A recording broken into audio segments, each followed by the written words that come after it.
Welcome to Marantz Rantz, no advice on finance. Spin the wheel and take a chance. Get an NFT and a little education. The system got undertow, that knowledge is flotation. You wanna learn? Well, you came to right place. You're pumping AMC, might get slapped in the face. Get your due diligence, know who the villain is. Don't be a sheep when the shepherd's carnivorous. So come learn, laugh, and maybe you win big. And listen up, y'all, the wheel is not rigged. Everybody get a chance in the live chat. Kyoto spin wheel, you win just like that. Retail fight back and this retail winning. Y'all just wait, man, this is just the beginning. All fellow simians, GME group singing the truth. We just chillin', infinity pool swimming.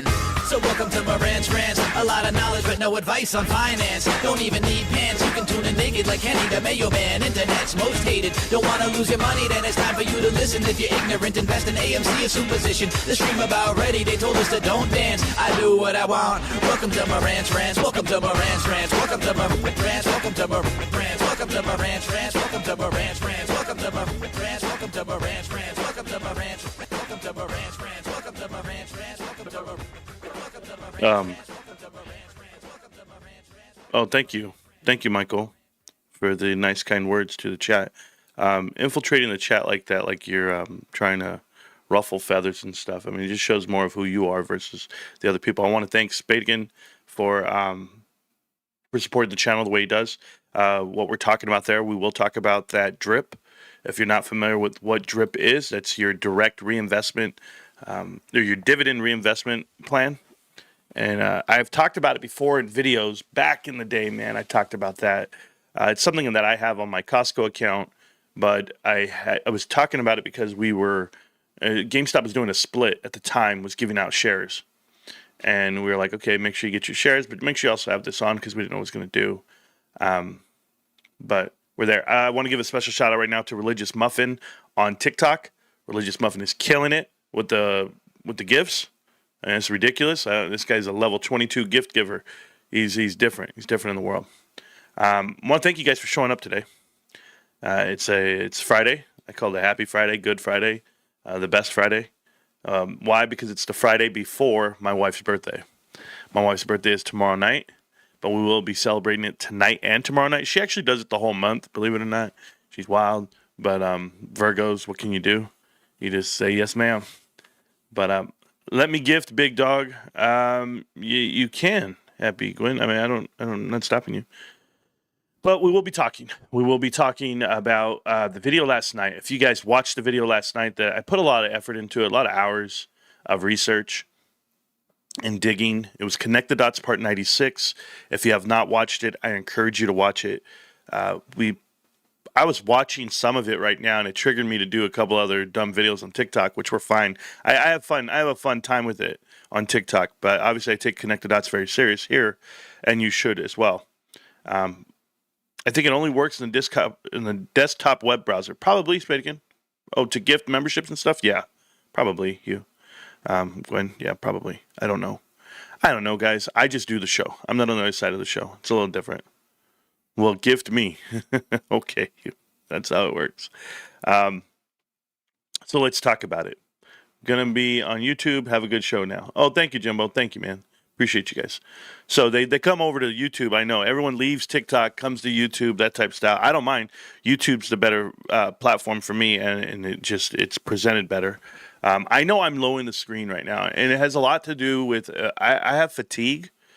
I have a lot that I'm expending out, all while trying to avoid stress. Right, like, but mental fatigue, no, but physical fatigue, yes. My legs are shot every day. I don't know why. I can't explain it. I told my wife, I was like, I haven't been on my feet in so long, but I have a couple more meetings coming up. I'm working on something right now for myself and for my family, and that'll probably dictate a time slot for the show. Nothing's set in stone. So, but when I do have a time slot for the show, right now my time slot is whenever the hell I want to wake up and do what I do. I'm not regimented because I'm on my own time. You guys know I'm my own boss. But that's all going to change coming up. God willing. God willing. And if it does change, then I'll let you know. Or we're going to be looking at an early morning time slot. So I'll probably be looking at a show from 9 to 11, somewhere in that range. 2-hour show every day. And then if that's not the case, then I'll go back to doing what I'm doing. But that's for the main shows, for the live stream. As far as videos and updates go, well, you get those whenever I can. You know, I'm always trying to live life. I still got to do dishes. I still got to walk the dogs. And I still have to take the wife out, wine and dine. $26.12 on GameStop. What a phenomenal price right now. You know, a couple of weeks ago, I had numerous YouTubers calling me out by name and attacking me personally and talking about that I need Rogaine, that I need Ozempic, and that I'm a loser because GameStop was at $22. And they said it was going to go down to 19 and 18. And I said it wasn't. I said it's going to moon tomorrow. In that video that I made where I said it's going to moon tomorrow, it went from 22 to 24, and then came back down to 23 a little bit. Found a little bit of energy, and bounced right out the zone. Went to 26. So yeah, we're correct. We're correct about this investment. We're correct about the value, or the lack thereof.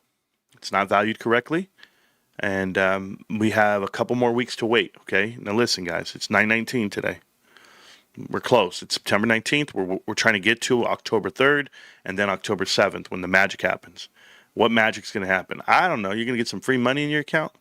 People are going to try to buy your warrants from you. You have the ability to sell the warrants if you'd like to and or exercise later if you plan on increasing your percentage of ownership. But, I mean, you have the ability to earn some quality money on those warrants if you hang on to them and execute at the right time. Me personally, this was like a thing I got asked in my email. I actually got an email that I read. It said, and I want to explain this to you guys. It said, Marantz, if you want to sell GameStop, because I was talking about my exit plan to a lot of people, they were asking how I would ever sell out of GameStop.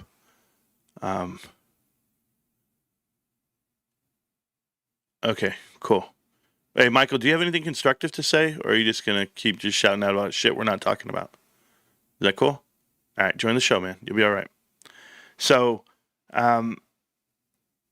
anyway, got asked this question in the Discord, and I got asked this question in email. And the email was a little different. It was like asking me, you guys don't know this about the emails that I get. You're not the only one. If you sent me an email, don't worry.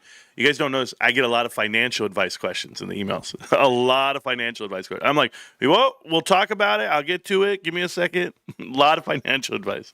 And I'm like, stop this. I say it. Welcome back. Welcome back to Marantz Rantz. Plenty of good information, a little bit of motivation, a whole lot of truth, no financial advice, right?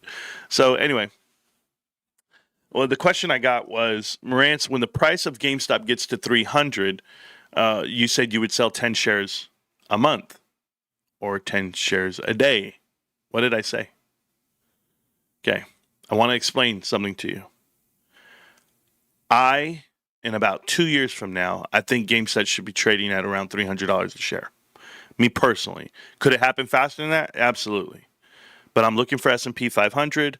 I'm looking for the multiples, and I'm looking for the market to reset and GameStop to buy the bottom. I'm looking for them to deploy their cash. I'm looking for a lot of catalysts to happen for GameStop to fundamentally be worth $300 a share, which I think it could be. No problem. And for anyone out there, it's a $150 billion market cap if you're ballparking, like just a number. $150 billion worth of market cap, which anybody would give them that with the current metrics except for Wall Street. Wall Street won't do it. Yet every other company's getting that, right? CoreWeave, Palantir, Tesla, you name it. Everybody's getting a crazy multiple, not GameStop. Okay, cool. So one day it will. And when it does, Marantz, why don't you just go ahead and write covered calls since you want to sell at this level?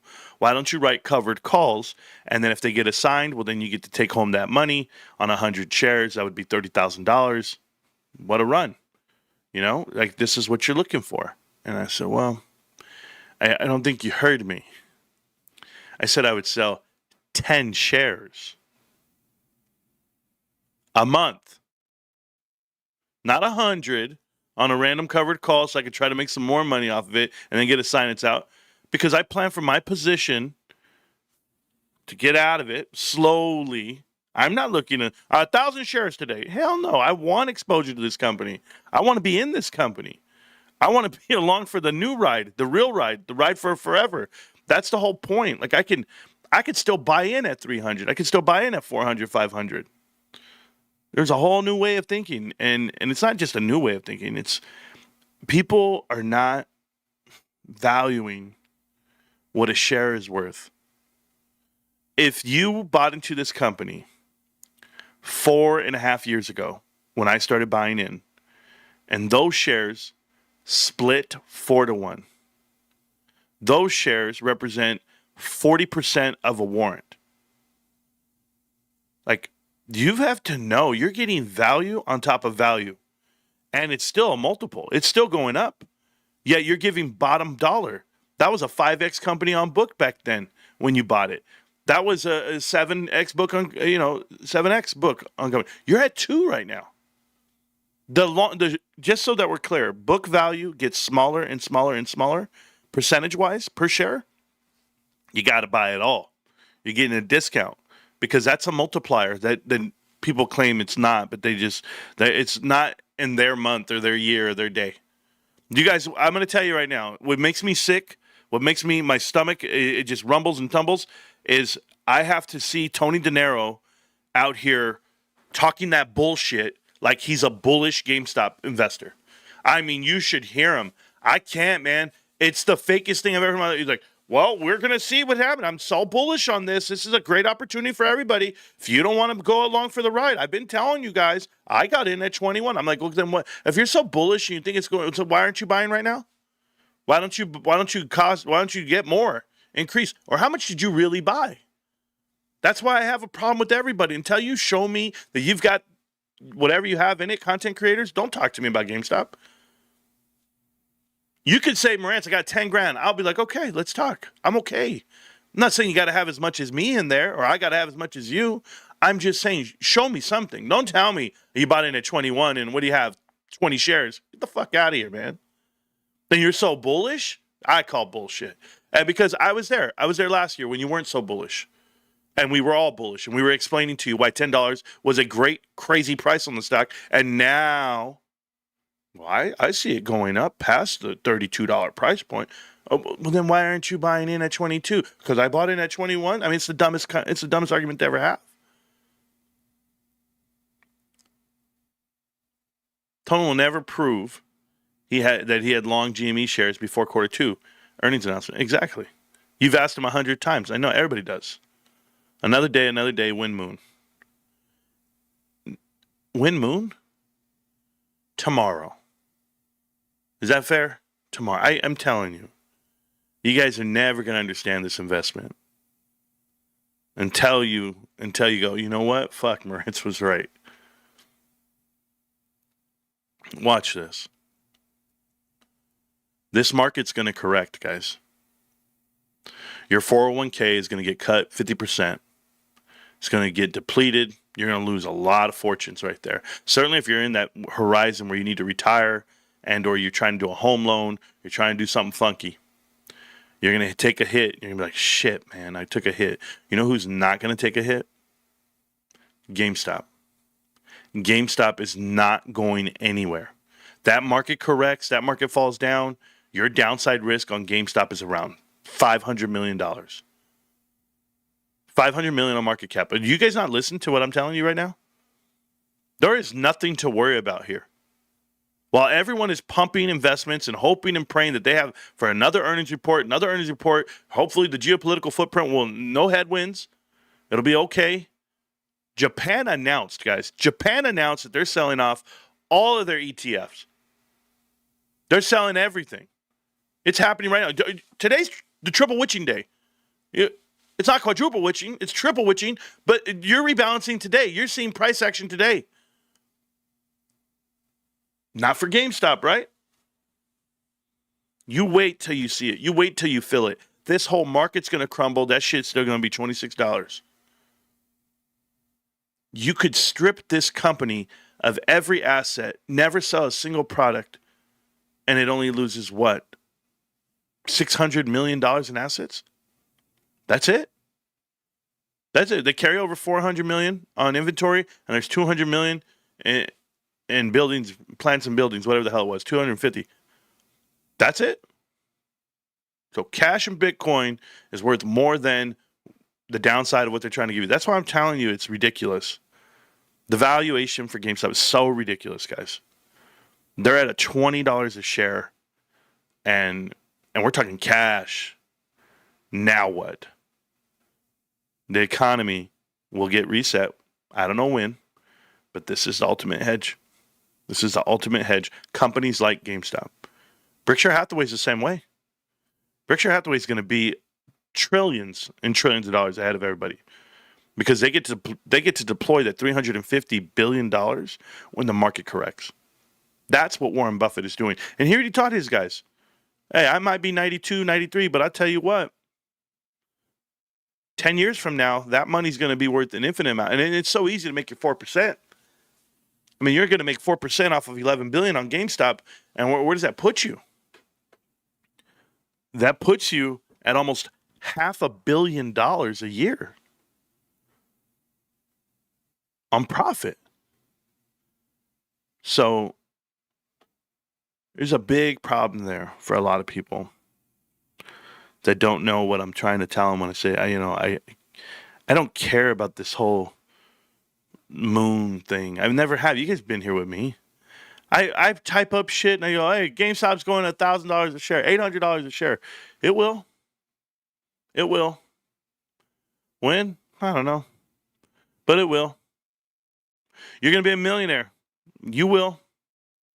You will. Just keep doing what you're doing. Keep working. Keep grinding. Whatever you can put it in. I just can't even tell it to you any other way. I can't. You guys think I'm lying to you? Have you not seen Connect the Dots and everything we've uncovered? It'd be different. It'd be different if I was in here pumping out the next trade or, you guys got to take your money from here and put it over here. There's a company out here called Oracle. And Oracle's been written off for like 2 decades. And then it gets announced that Oracle came in on earnings 2 quarters ago, and they did $12 billion of revenue on data centers. Then they did $5 billion this quarter. But hey, billions and billions of dollars, and they're partnering up with all the next AI guys. Boom, Oracle's buying TikTok. Oracle's in the talks for TikTok. The government invest into Intel. NVIDIA invest into Intel. Intel's a great investment. Guys, over the last 25 years, Intel's still down 30%. Right now. Since the dot-com bubble to now, you're down 30%. Dividends and all. I don't care what they would have paid you. You had 10 grand, you end up with 7,500. 25% minus the dividends, it would be 30. You're telling me that this company I've been talking about for all these years, GameStop, is not the winner, it's not the victor? Watch and learn. And if not, fine, go. Take off, get out of here, go buy something, bro. Go buy NVIDIA at 170, 180 a share. Yeah, it's a $5 trillion company. It's going to 10 trillion tomorrow. I had to read this about Tesla. Tesla got an upgrade. Tesla was given an upgrade because of robots and autonomous vehicles, the Autobot vehicles.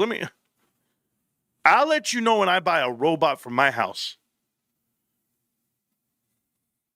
This shit. Where am I going to put my robot?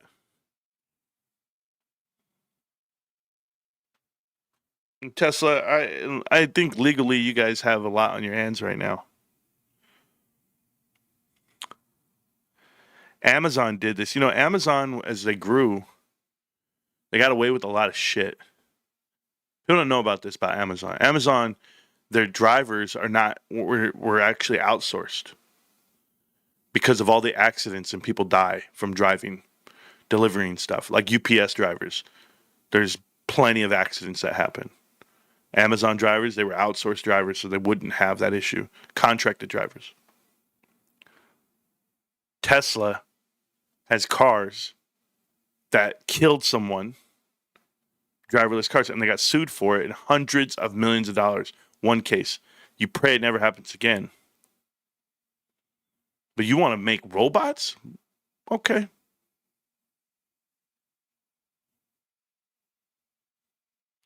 I don't know who Megan 2.0 is. Yeah, Leroy, they can't get to me. What are you talking about? I'm fine. It'd be funny if Ryan Cohen buys warrants for $3 and takes them away from the short sellers. I don't know. I don't know if he's allowed to buy warrants. I don't know the rules. Oh, it was a horror movie with the robot doll? Nah, that ain't me, bro.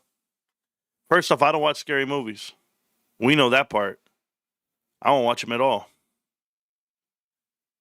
So, back to talking about macroeconomics. The Japan interest rates are increasing. Additionally, Japan said they would be selling all of their U.S. equities, all their ETFs, basically. And this is Japan letting you know that they're not going to be buying into this overvalued market. Remember what I said about recessions and crisis, like the greater financial crisis.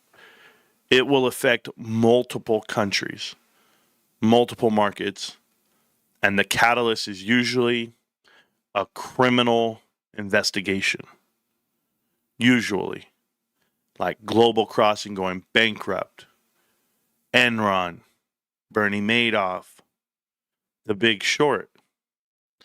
I personally think the GameStop manipulation is tied in with the Mag 7, the leverage of the Mag 7.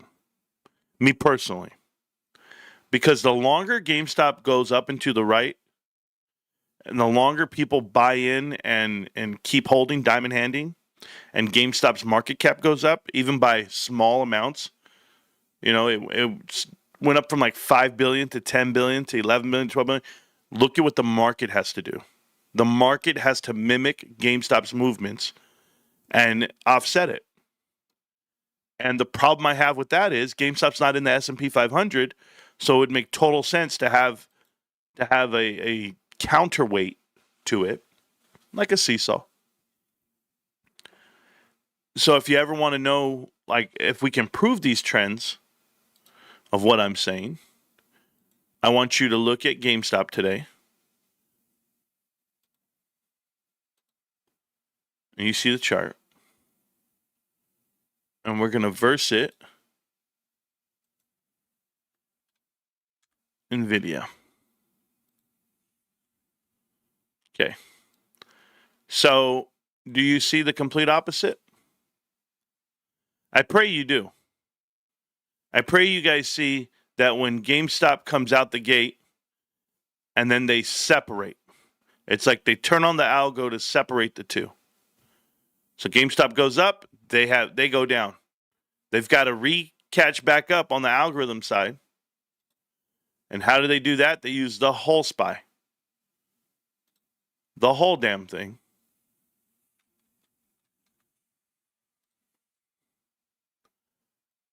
And this is your market.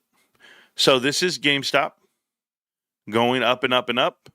And this is the SPY bouncing. And look at this. The SPY takes off the minute GameStop hits a bottom and takes off. A technical bottom. SPY keeps climbing to offset what GameStop's doing. Now, I want to show you something about GameStop too. Go back to GameStop. Take off the verses. I hope there's no verses. There's not. We're good. So GameStop had a technical breakout this morning. No, we're fine. All right. Boom. So somebody said, Marantz, you just can't draw lines on there. It doesn't mean anything. They don't understand. So there's your downside pressure. Top side getting smaller. Your support's here. Your support finally found a bottom. You found a bottom here and double bottom there. It's like a W, right? George W, as they call it. Boom, boom. So you hit the bottom again, you test it, and now you have a breakout. Gone. That's your next leg, right? You're up here now. So what do you have here? Now the Dorito. You have way down here. Here is fine. Went past it. It tanked past it. You saw it go boom and it recovered right away. So we'll see how far it's going to go. But the top side tells me a lot. Top side's the same way. So I'm anticipating a breakout to finish out somewhere in this range above 26. Now, we have to hold, on the daily, we have to hold 25.91, and we win. They would tell you it's a battle of 26 because we're going into Friday and expiring date and, max pain and all that shit I don't care about. I'm just letting you know these trends are here for you, and we'll watch it happen in real time right now while I'm with you for the next hour. But I also want to show you this on the monthly. On the monthly itself, obviously, we had a good breakdown, broke out, good breakdown. We're still trending. This trend line is a line that you can draw. This trend line here. Let me do it this way. Let me go up. I want to show you guys something. Okay. So this trend line here on the monthly chart, you drew one line. You touched right here. So that right there, just so that we're clear, that was my indicator like, hey, we're at the bottom of this level. We touch. Now to keep that same trend, you're going to touch and touch. You're testing the bottom. This trend line is up and to the right. You guys have heard me say this so many times, which is fine. So that's up and to the right. From down here at $18 and some change, all the way up to now, which the bottom seems to be around 22-ish, which is a $4 move. That's a 20% move in this last year. 3, 3, 3, 10, 14 months. Okay?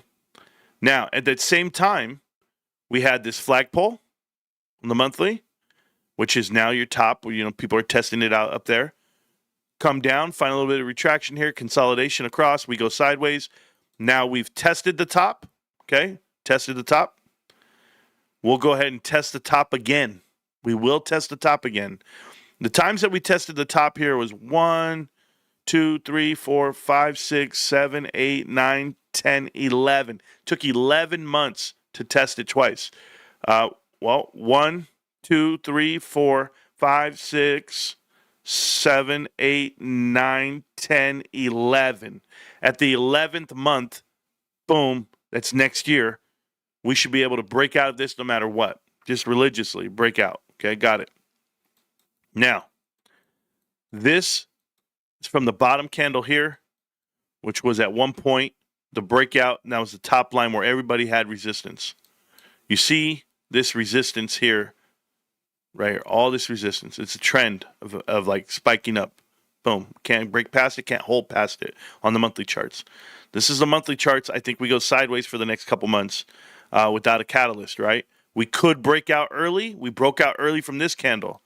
If you guys saw right here on this Dorito, here, we broke out early. We were running it, but it got too low. It's like they went and hit the 500-month moving average or the 200-month moving average, the all-time low, which would be 1144. The technical bottom, we literally hit.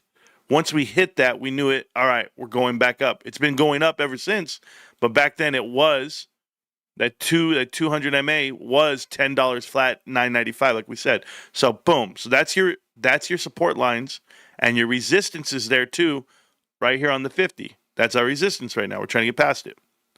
Now on the weekly chart, we now have a golden cross, which is right here. If you guys don't see it, I'll show you exactly what we're looking at. So we had a mass breakout here. Remember that trend line we talked about? You're still keeping it. You're still doing great on the trend line. Up and to the right. We have a golden cross here.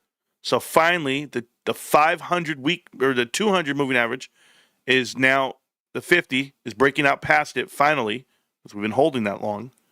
And now you should see some bullish movement up and to the right to go test this top or then to go sideways after. So we could end up eventually breaking out and testing the real top of the Dorito, the massive Dorito up here, which would be the 6-year chart.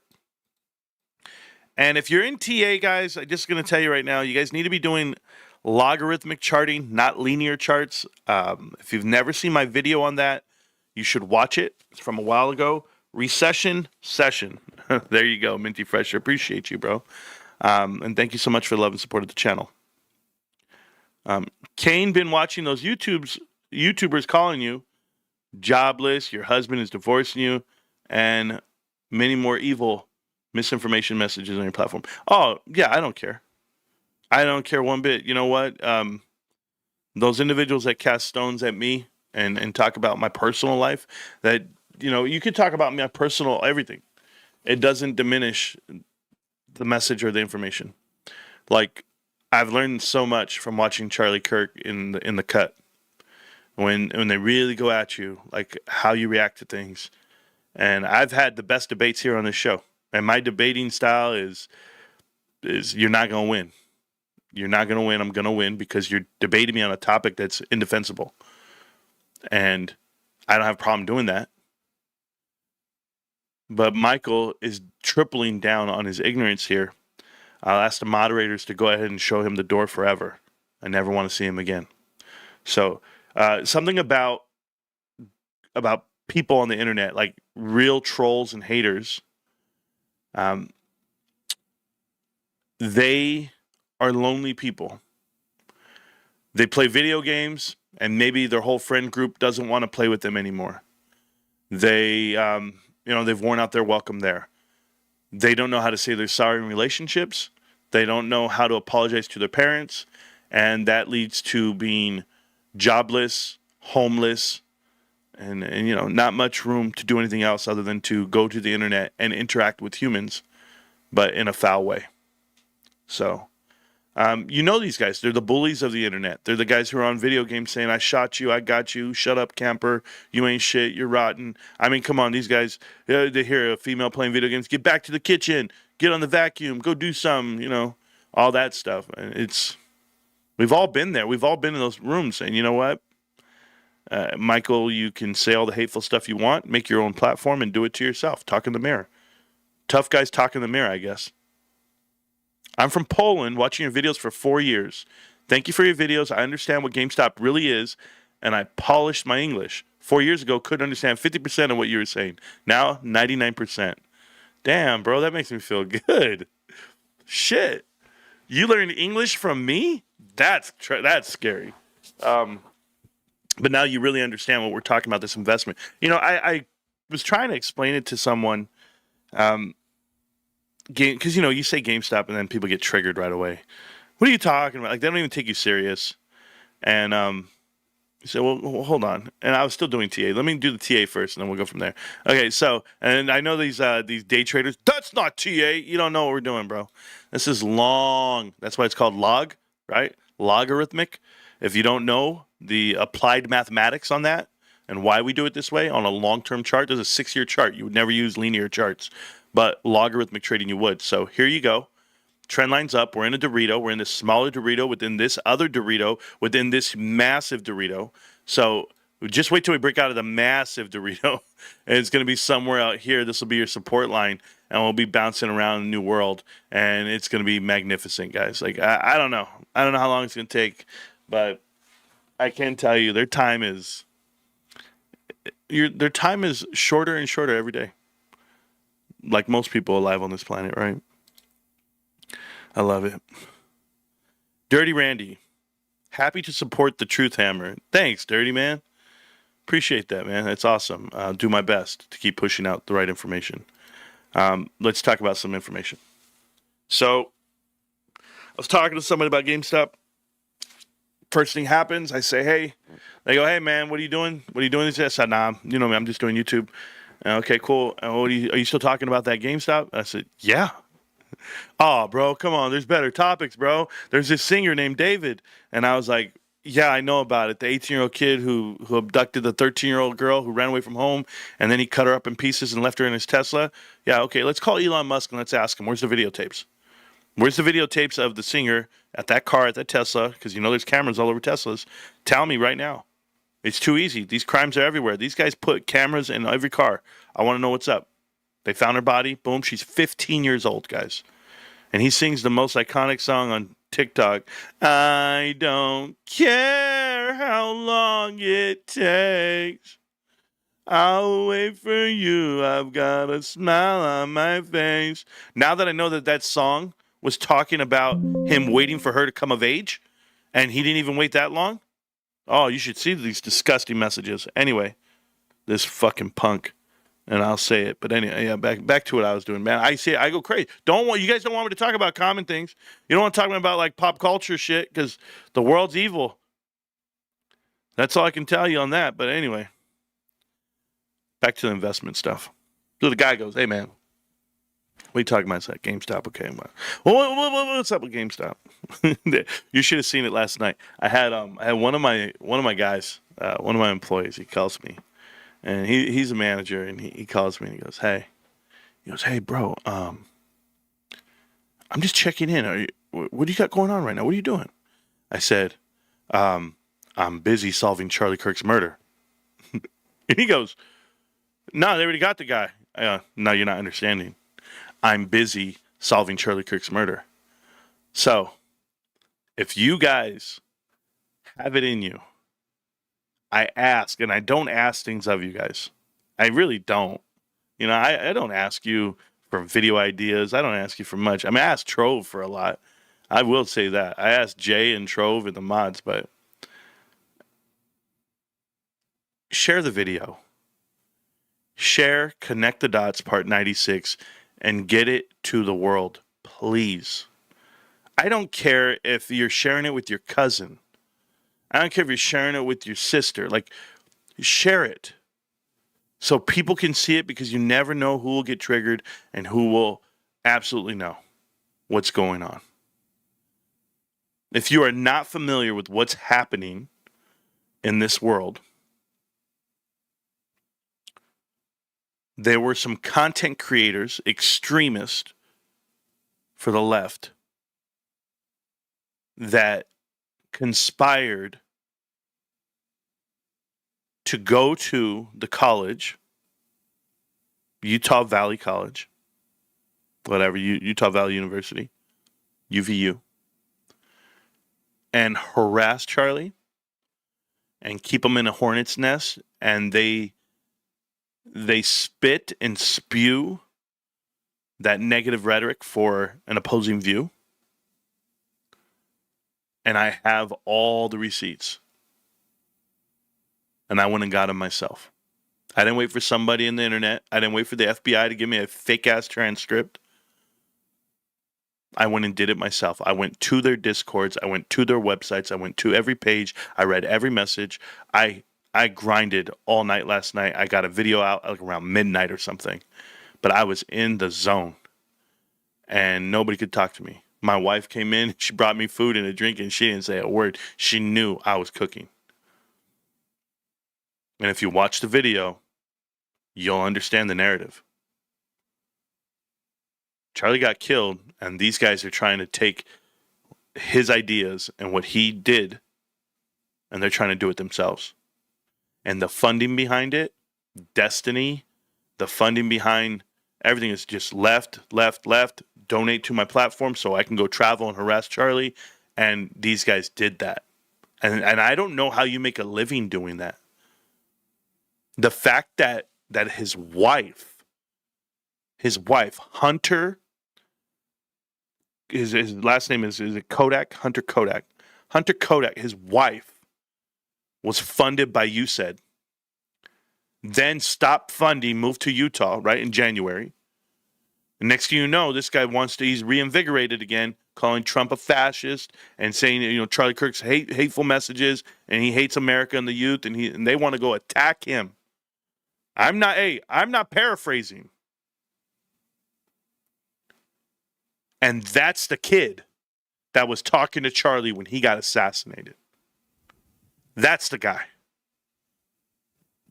The same guy who was canvassing for Democrats. The same guy who was getting paid by Destiny to recruit and travel and go door to door in Georgia. I'm telling you guys, it's deeper than just, there's this one dude up there shooting. I heard Charlie's guy, you know, the guy in the white shirt with the hat who does all this, white rubs his nose, doing all this shit. That guy in the camera, that's actually Charlie's right-hand man. And he's in the truck driving off with Charlie. And you know what he said? He goes, I heard the shot, but it sounded like it was really close. It didn't sound like it was far away. And I'm just like, yo, yeah. I've seen the video. I've seen the video where they actually show you the bullet coming from the back. And this is an exit wound. The reason why he slumped over and just blacked out because it hit his temporal whatever, I don't know, and went through. Boom. And I'm just like, what? And then they show you like where the flash came from. There's a flash. And I'm just like, whoa, on one camera. And then you find out Charlie actually had drones at the damn event. They had drones because they say we were looking at the drones on our way in, seeing the crowd gather. It was crazy. That whole crowd was against him. I know there's some pockets in there that were for him. He walked into a hornet's nest, and they mapped it out that way. And I prove it. And I prove it again and again with evidence. And you know what? Nobody will probably ever watch the video. But it's kind of like private equity. When I can prove to you how companies are going to go bankrupt and why they go bankrupt and how they go bankrupt. And I make a whole video about it. I say, hey guys, don't invest into that company. Here's what's going to happen and what happens. Exactly what I just told you. Like I map it out to a T. I'm not involved in this left versus right political bullshit. No, I'm a fan of Charlie Kirk. I have been. You guys know what I support. So then when I get involved in this world and I start looking at it, it takes my whole focus away. And it's okay. It's a good thing to do right now because I need something to take me, right? But I also need you guys to look at Connect the Dots Part 96. I need you to watch it in detail. I need you to understand and share it and talk to everybody. The world needs help for sure. Thank you for being a strong voice. Yeah, I guess the best... Thank you. Thank you for saying you watched it last night. That was so cool. The best thing that I can tell you guys is I got a message from Johnny J last night while the stream was going. He said, you don't know what it feels like to have you on our side. Like he said something like, I'm so glad that you're on our side and like that you do this. Like I do investigative journalism of some kind. And, you know, people laugh it off and they're like, oh, it's nothing, guy. This guy just, you know, he takes some screenshots and he just, no. You don't know what it means. You got to be able to tell a story. You got to be able to go in there and piece together the story and give it a narrative and give it a motive. And all the elements are there. All the elements in front of you. Gotcha, honey. My wife just texted me. If you can't tell that story, if you can't put it together, it said right here, shouldn't the FBI figure that out? No, not at all. Not at all. That's the whole point. The whole point is, if you're not listening, here, I'll do it for you, RG34, okay? Since you like Robert Griffin III. Listen to me. Think about this, okay?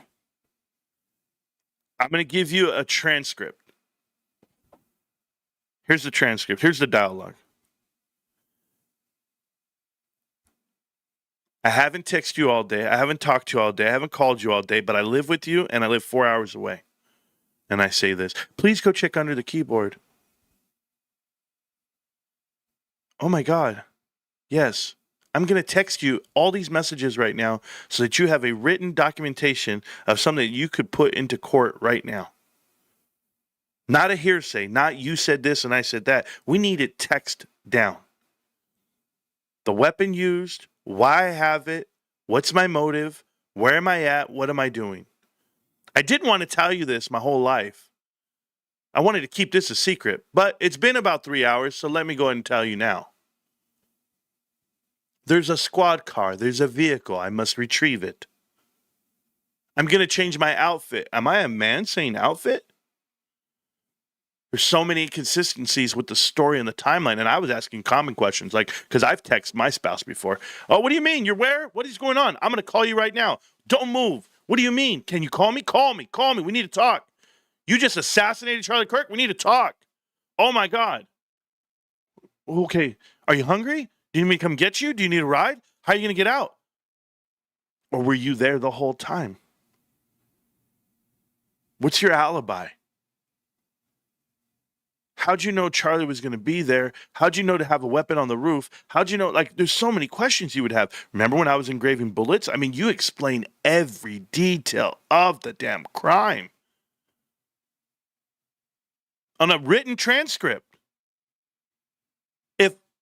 Guys, I'm just going to tell you something. You're so smart not to talk to the feds. You're so smart not to talk to anyone. Don't do interviews. Don't talk to the media. Don't talk to anybody. So let's give them a way out. But you're dumb enough to text? Oh, I think this would be a good thing to text because, my text can't ever be recovered. Bro, you're committing murder, assassination, one of the most visible assassinations of your lifetime, and you think you're going to text about it? Okay, you better walk in that crowd and act like you're somebody.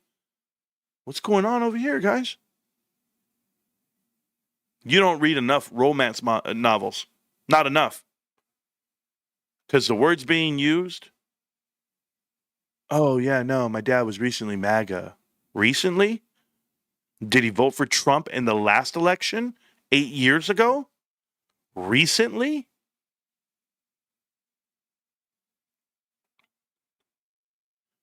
Just watched it, and now I'm here learning more. Jeff, welcome to the show. Welcome to the chat. Marantz still got that MP bullshit. Yeah. Yeah, I was talking to my son about that. My son was, I had my military stuff going through, and he was reading all my stuff, like my MP. He goes, on your board, Dad, you scored a perfect score, 150 points. I said, yeah. Yeah, I know, by all four judges, all four sergeants, give me a perfect 150. He said, has that ever been done? I said, no, I don't think it's ever been done. Somebody's got to give you a 149. But, nah. You wouldn't believe it until you start reading it.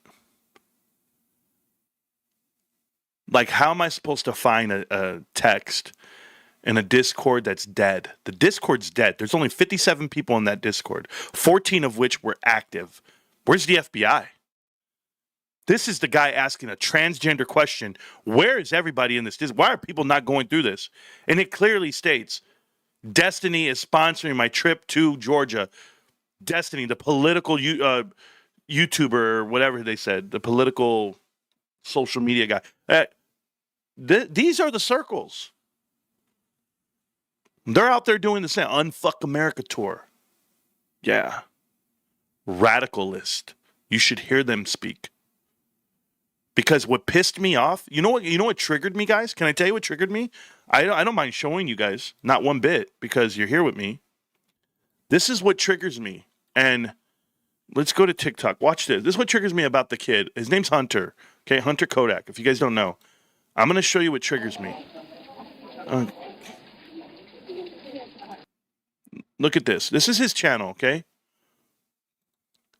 And he's pro everything left side, right? But he wants to make it a point to I was right. Like, even though Charlie died, he even says, and CNN fact checked me and I was correct. It was like, what are you talking about? Watch this. Oh my God, so Benny Johnson just tweeted. No, we'll stop. We'll look at that one later. Watch this one. This is the one, right? It's right here, this one. I don't know how to make this video. It's been a rough 24 hours. This last person to talk to Charlie Kirk. Here's maybe a better vantage point of me. So I'll give you some background. I made a video maybe about a week or two ago, I think. I'll play clips so it's clear about what's going on.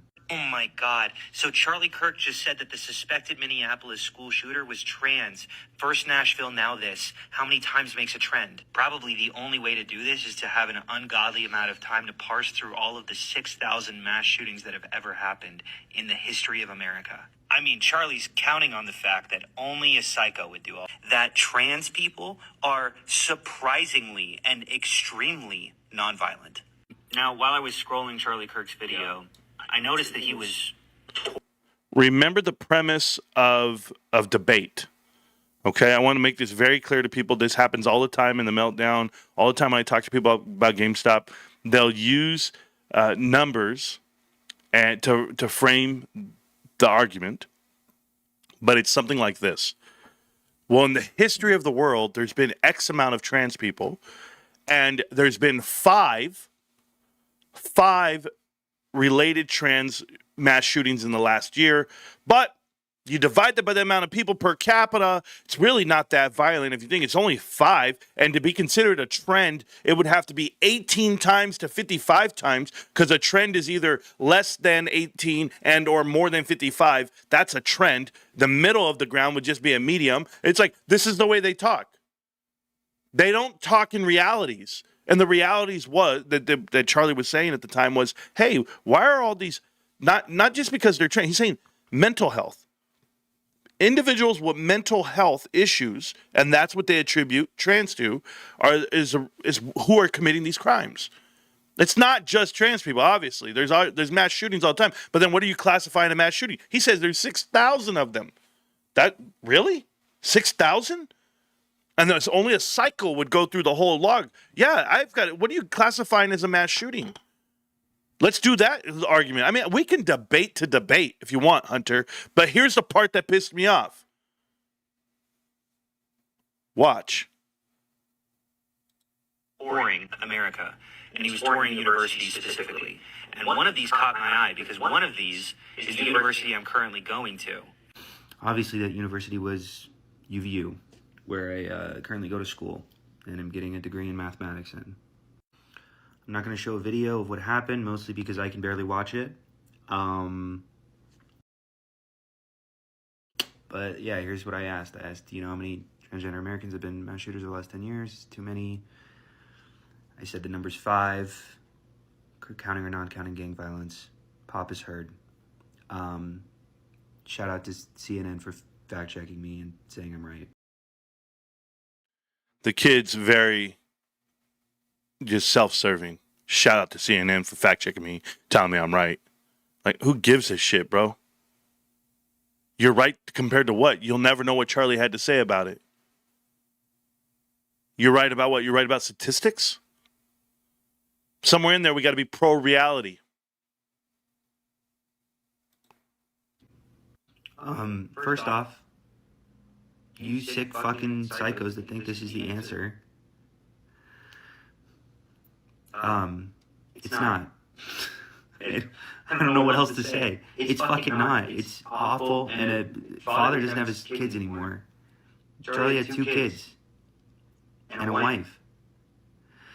And like, not to make this about me, but I have 2 kids and a wife, and if my 1-year-old boy, like his 1-year-old boy, will grow up without memories of his dad, it's a tragedy, and it's hard to grapple with, and I'm part of a community that's struggling to grapple with it right now. And people have obviously pointed to the irony that the point that I was trying to make is how peaceful the left was right before he got shot, and that only makes sense if we stay peaceful. So, kind of late, Monday morning quarterback. The second thing is, he wasn't making the fact that the left is nonviolent. You were saying that trans are nonviolent. There could be trans that are conservative. Wouldn't you agree? And the fact that Susie has 2 kids with you is mind-boggling in itself. But she's a former employee of a USAID-funded group. So I know why you're left. I know why you're disgruntled. I know what happened with this administration. And I know what Charlie stands for when he says shut it all down. What you promote and pump is totally different than what you're showing here. Sympathy for Charlie. Oh, I respect Charlie. This is not right. This hatred towards Charlie is not right. This is complete bullshit. Because you doctored the video. I'll show everybody again. Look at this. But yeah, here's what I asked. No. Now, while I was scrolling Charlie Kirk's video, I noticed that he was touring America, and he was touring universities specifically. And one of these caught my eye because one of these is the university I'm currently going to. Obviously, the university was UVU. Obviously. Check this out. I can't make this up. We're going to go ahead and look at the video you actually posted and what you said in that video, because you cut it off at the right time, didn't you? Oh my God, so Benny Johnson's 1,000 data points is an ungodly amount of data points, and you could cherry pick any sort of trend that you would like if you just pull examples out. I could find 5 of anything in there. Now, while I was scrolling Charlie Kirk's video, I noticed that he was touring America, and he was touring universities specifically. And one of these caught my eye because one of these is the university I'm currently going to, and it's the university I'm actually currently recording this video in. And I would love nothing more than to confront him on his own turf about these questions that I have. So I'd suggest you donate to the Unfuck America tour so that me and all of my other content creator buddies here can fucking harass this ghoul, because he is spreading his hatred and bigotry, and he is targeting the youth of America. So please donate so that we can confront him about the lies that he shares every day. And if So that's a lot different than what you posted. We want to confront him. We want to harass him. Me and my social media buddies, and you and your social media buddies, pondering politics, Destiny, and yourself, right? You guys are left-leaning, rawr, and I know the whole world about Destiny. I read up on him all night last night. And then seeing him being a jackass on the Piers Morgan show, which we all know he got blocked and banned from YouTube, got blocked and banned with Twitch already since 2022. He's going to get kicked off a kick him. But he won't, because you're allowed to say whatever you want. But here's my question, Hunter Kozak. Since you're asking for funding, I don't understand. You're asking for money and you live in Orem. You're asking for money and you go to school there. What the hell do you need money for? Who else was there? What else were you funding? That's the question. Because when I look at you, I look at a guy who went up at an opportune time, and I don't believe in coincidences. I've been living in this world far too long. People missing work, the day the damn buildings get dropped down in World Trade Center, I don't believe in it. Then I look at you asking a trans question, and Charlie gets shot by a trans lover. I want to know. But then I looked at the history of you and your buddy. And you guys have spent plenty of business trips with Destiny. The guy who came out and said, if you wanted Charlie Kirk to be alive, then you shouldn't have made Trump president. And I ask you, I implore you, show me the last time that Destiny wrote you a check. Tell me who funds Destiny. I do YouTube. If I didn't do YouTube tomorrow, who's going to fund the show? But apparently you guys get to travel the country, go door to door, and speak and talk and push out this rhetoric that Charlie Kirk is a bad guy. He's a terrible human. Oh, it's not so terrible now. Now that you're in front of the camera crying. You don't value shit until it's gone, right? A la Jimmy Kimmel. Hey, man, we got to say censor him, man. They're going to censor everybody. No. Maybe his show sucks. Well, who's pissed off? You guys are pissed? None of you watch him. Who's pissed? I'm not pissed. I don't care, bro. You know, you got 2 million views, bro. I got, you know what I have? I have 5 million views on TikTok this whole month. I think I'm doing better than Jimmy Kimmel.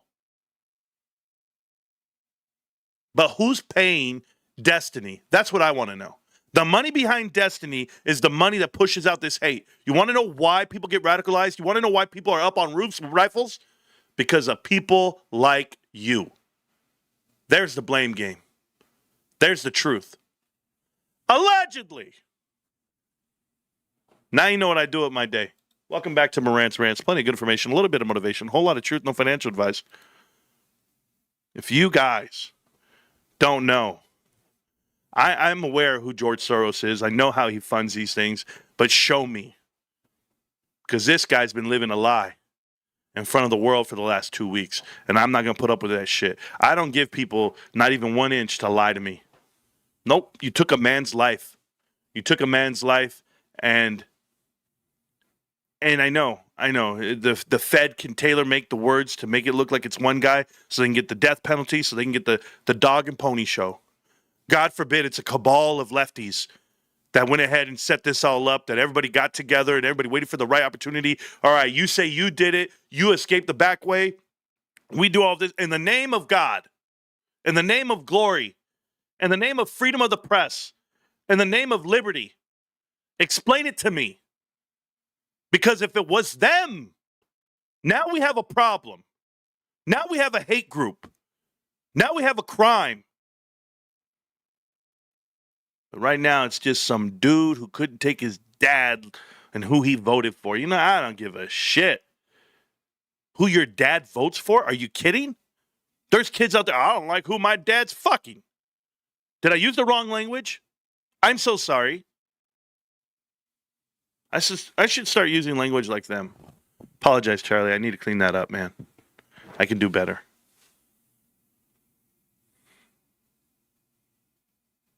Question is here, RG34.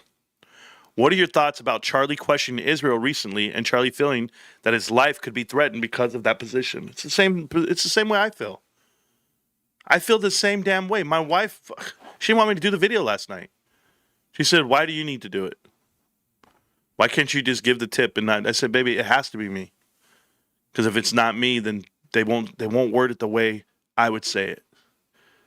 They won't make the story the way I will say it." And I say the story because you have to give a plot. You have to give a reason.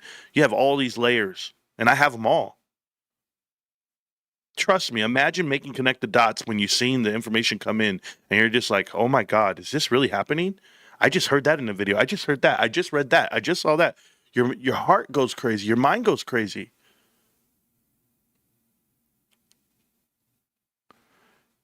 Charlie, 2 weeks before he was assassinated, had interviewed Ben Shapiro. And Ben Shapiro sat there and looked like a deer in the headlights. Charlie says we got to start questioning Israel's stance in the Epstein files and why they won't release them. And he was like, "What?" He goes, "Well, you know, they're enemies of the state at this point because no one's giving out the correct info here. Remember, Charlie wants to protect the kids. I'm still in an administration who just released OJ files. OJ files? 2 days ago. You want to put OJ files on here, and the conclusion is that the murderer was OJ Simpson's son. This is the internet conclusion. That the reason why the DNA matched was because it was OJ Simpson's son. OJ went there to help him cover it up. And that his son worked at the same restaurant with Ron Goldman, who was gay, allegedly. And that this kid came out and went to town. This is all alleged. This is the internet. I'm not saying it's true. Guys, what's true is OJ got off and he's not guilty. What the hell are we talking about? What do we need to release? We need to release these files, FBI. Carter, I'm doing my best, man. I want it over 26, you say. It's 26.01 right now on GameStop. Good job. I want the juice. You know it's even better. Hey, patient site. You know, I'm doing it one day at a time. I'm trying things out. I'm trying to get better and better and better as I do the show. Been doing the show for so long, and I felt like I wasn't seeing improvements in me on the show. So I said, okay, what can I do differently? And that's what I started. I started doing things differently. And hopefully, you know, it works out because this is me betting on me. I'm just telling you. All right, guys, can't do any power packs this week. I know we did all the power packs we can this month or whatever we can do. My paycheck is down to once a month. I only get paid once a month right now. So that money has to last me the whole month.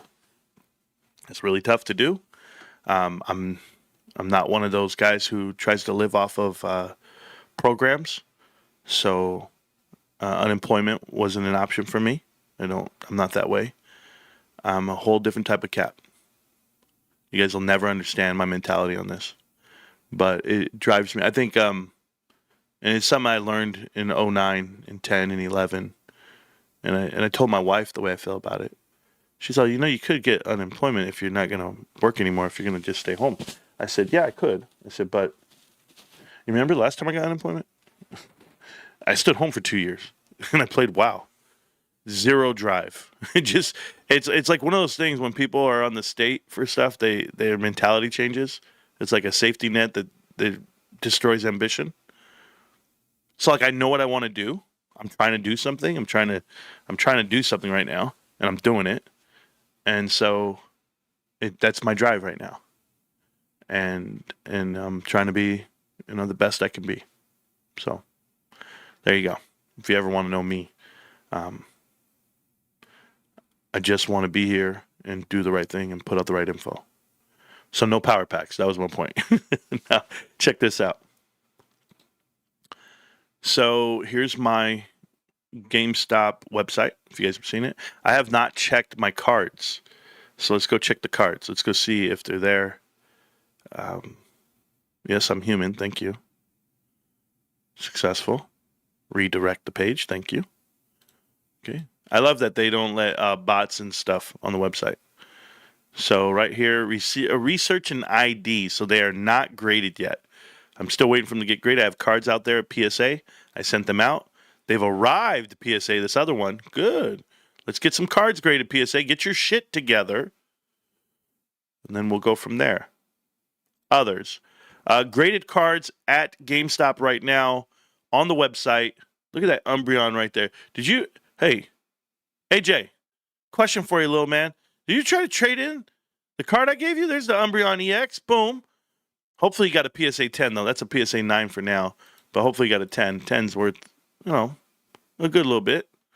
I don't think he would ever trade it in, to be honest with you. He's my number one guy. He's my number one guy. All right, so cards for sale, 1662. 1,662. I would tell you that's a lot of basketball and football right here. These Travis Hunter cards that I'll never buy.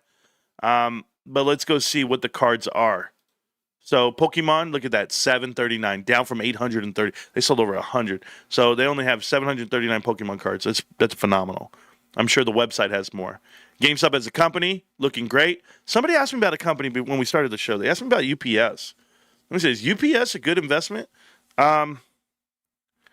Revenue, 90 billion. Market cap, 71. Kind of topped out on that, huh? P/E ratios are low. They got to pay a damn good dividend, dude. Damn good dividend. Holy shit. For $84, you get 7% back, almost 8% back. How could you not buy that stock?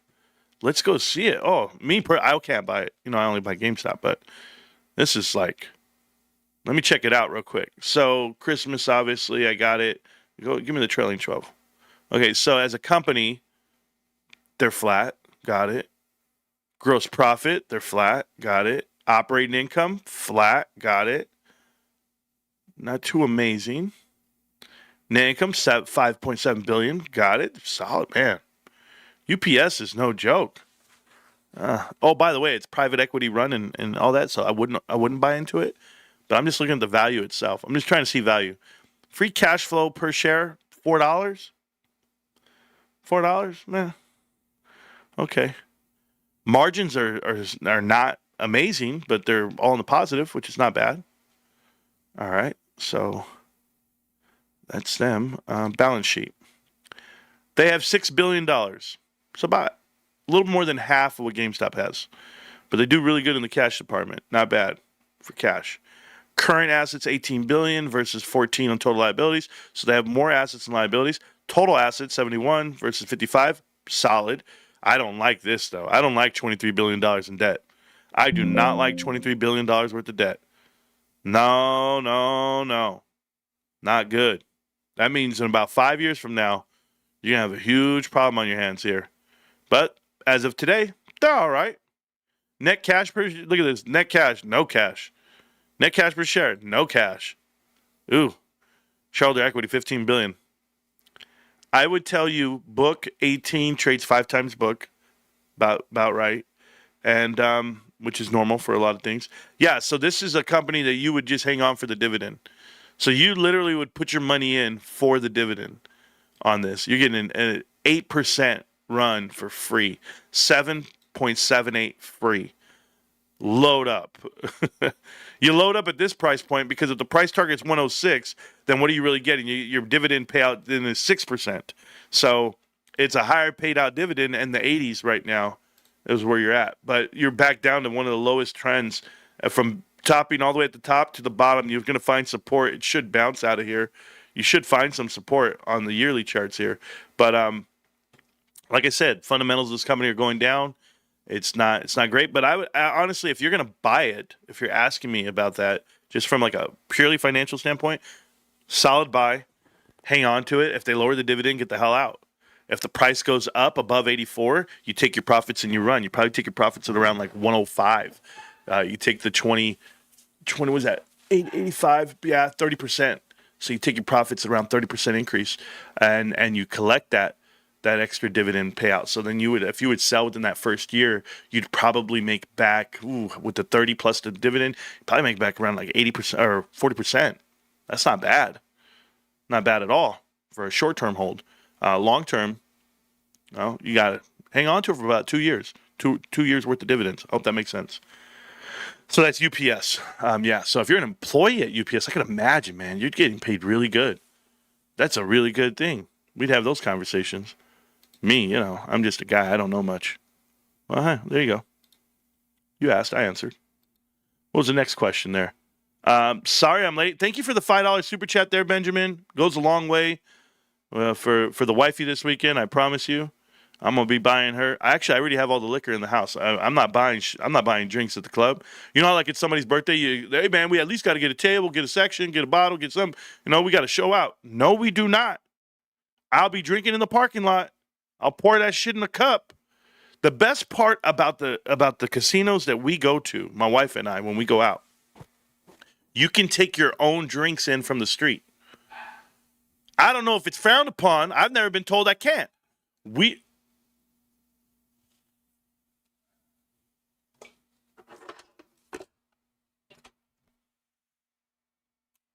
hear the dogs barking. Sorry, guys. Okay. We'll be fine. So,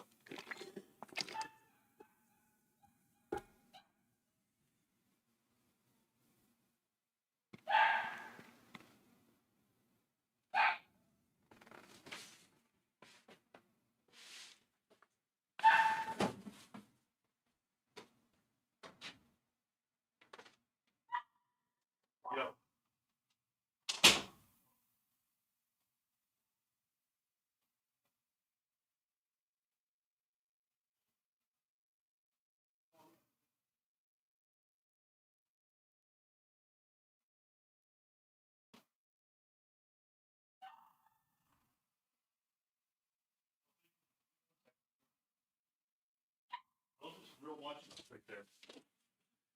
All right, guys, give me a second. It was the prescription for my wife. We get shit delivered. We don't go pick it up. So, give me a second.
to the grind, guys. Sorry about that. All right, I'm back. Sorry.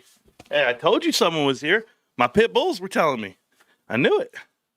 Anyway, that gold Zelda cartridge. Oh, my boy, that's Link. That's part 2. I got other ones. I got other stuff. I got the black Killer Instinct too on Super Nintendo. I got other stuff. I don't know. All right, I'm back, guys. Sorry about that. It was intermission. I just want to say thank you again for that $5. Okay, I'm proud of you, Marantz51. Thank you, Todd. Thank you so much. I'm gonna have to clip it.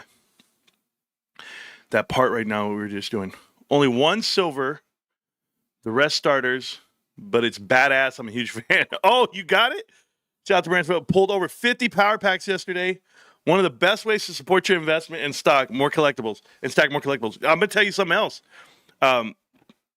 I don't even know how to say your name because it's a lot of cuss words. But, so like, you can buy all those cards. They're eventually going to be worth money, and you're going to be able to cash out on those. It's pretty awesome, right? Max Payne destroyed today. Frank, thank you so much. I have the best coworkers, boss, and I have no idea. My wife, because it's her birthday, so she probably got like some gifts and stuff. By now, just donate your AMC shares to the Salvation Army. Oh, that's funny, man. Never been in a casino. I thought drinks are free. No. That's in the movies, bro. That's in the movies. First off, we don't gamble. We don't gamble at all. We'll go to a casino and we just go to the bar.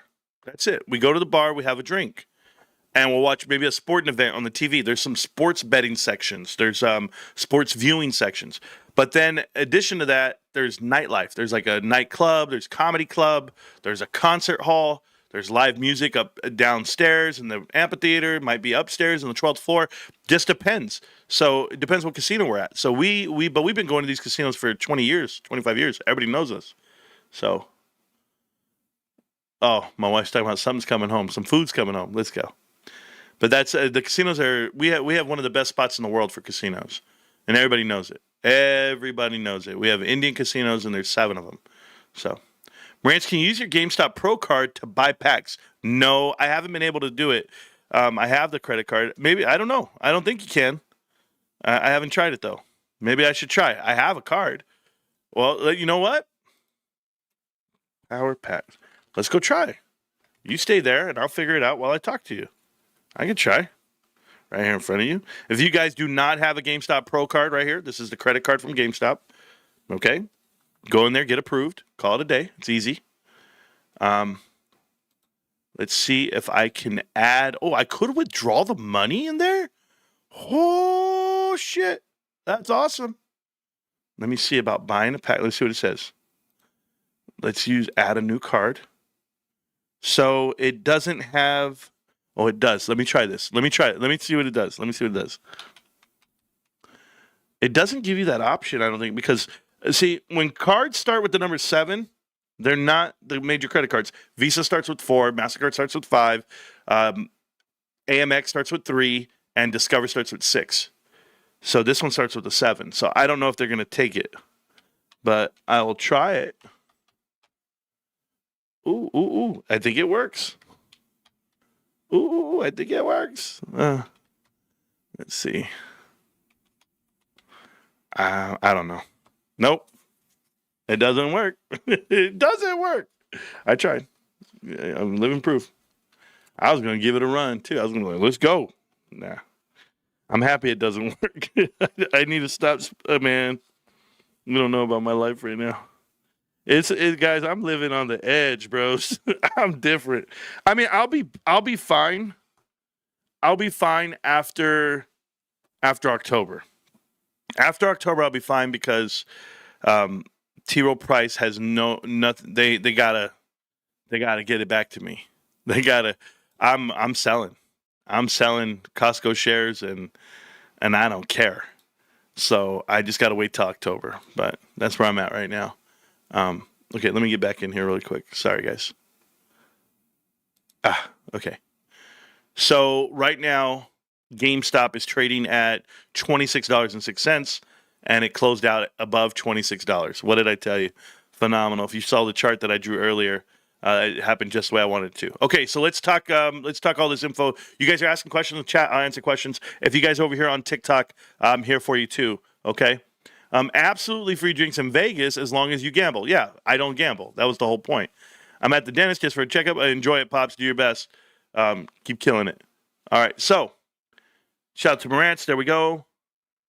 Only one silver. Okay, but remember, it's better to open up silver packs than beginner packs, whatever, starter packs, because silver packs at least give you a $25 card at a minimum, right? 50% of your money. If you open up a beginner pack, you open it for $25, you could get a $5 card, bro. Oh, it guts you. You lose 80% of your money. But I'm just saying, I don't know much. Drinks free if you're gambling. Yeah, but not even here. Not the Indian casinos. It's a little different. They'll be like, well, did you want something to drink? Did you want a massage? I'm like, what? What? Your skill is a gift on investigative work. Thank you. Amazing investigative work. Thank you, Ryan Chase. Appreciate that. Every time someone rings the doorbell, you hear a slide getting wrecked. Yes. Carter? Have you not? How long you been watching me? Years. Guys, I am no fucking joke. Excuse my language. If you knock on my door, one in the chamber, it's very simple. I don't know who you are. I don't know who's coming over. And I've got a lot to live for and I got a lot to protect. And I'm telling you, the craziest shit that's ever happened, the craziest thing that's ever happened to my front door, and it was that close, was, I'll tell you, was my daughter came into the room and said, someone's trying to open the door. And I was like, what? She goes, they're hitting the button, because we have a code on our door. One of those electric codes. Can't get in. And she goes, someone's trying to open the door. I can hear them hitting the buttons. I'm like, there's no way. She said, yes. And I walk out there. I got something on. I'm all right. I got my buddy with me. And sure enough, someone's trying to push open the doors. And I yelled through the door. I said, you need to get away. Back up. Back away from the door. And it's a big man. And he said, hey, man, I'm just here for the Airbnb. And I'm like, it's not here. It's not here. And I was so real. And he knew what I was about. And it pissed me off so much because, one, you see cars in the driveway. Two, you hear dogs barking. And then three, I'm talking and you're still, hey, I'm supposed to be here. No, you're not. It's my home. Was it his fault? No. Could he have got shot? Absolutely. If my door was unlocked, holy shit, we'd have a real problem on our hands. There would be no Marantz Rantz.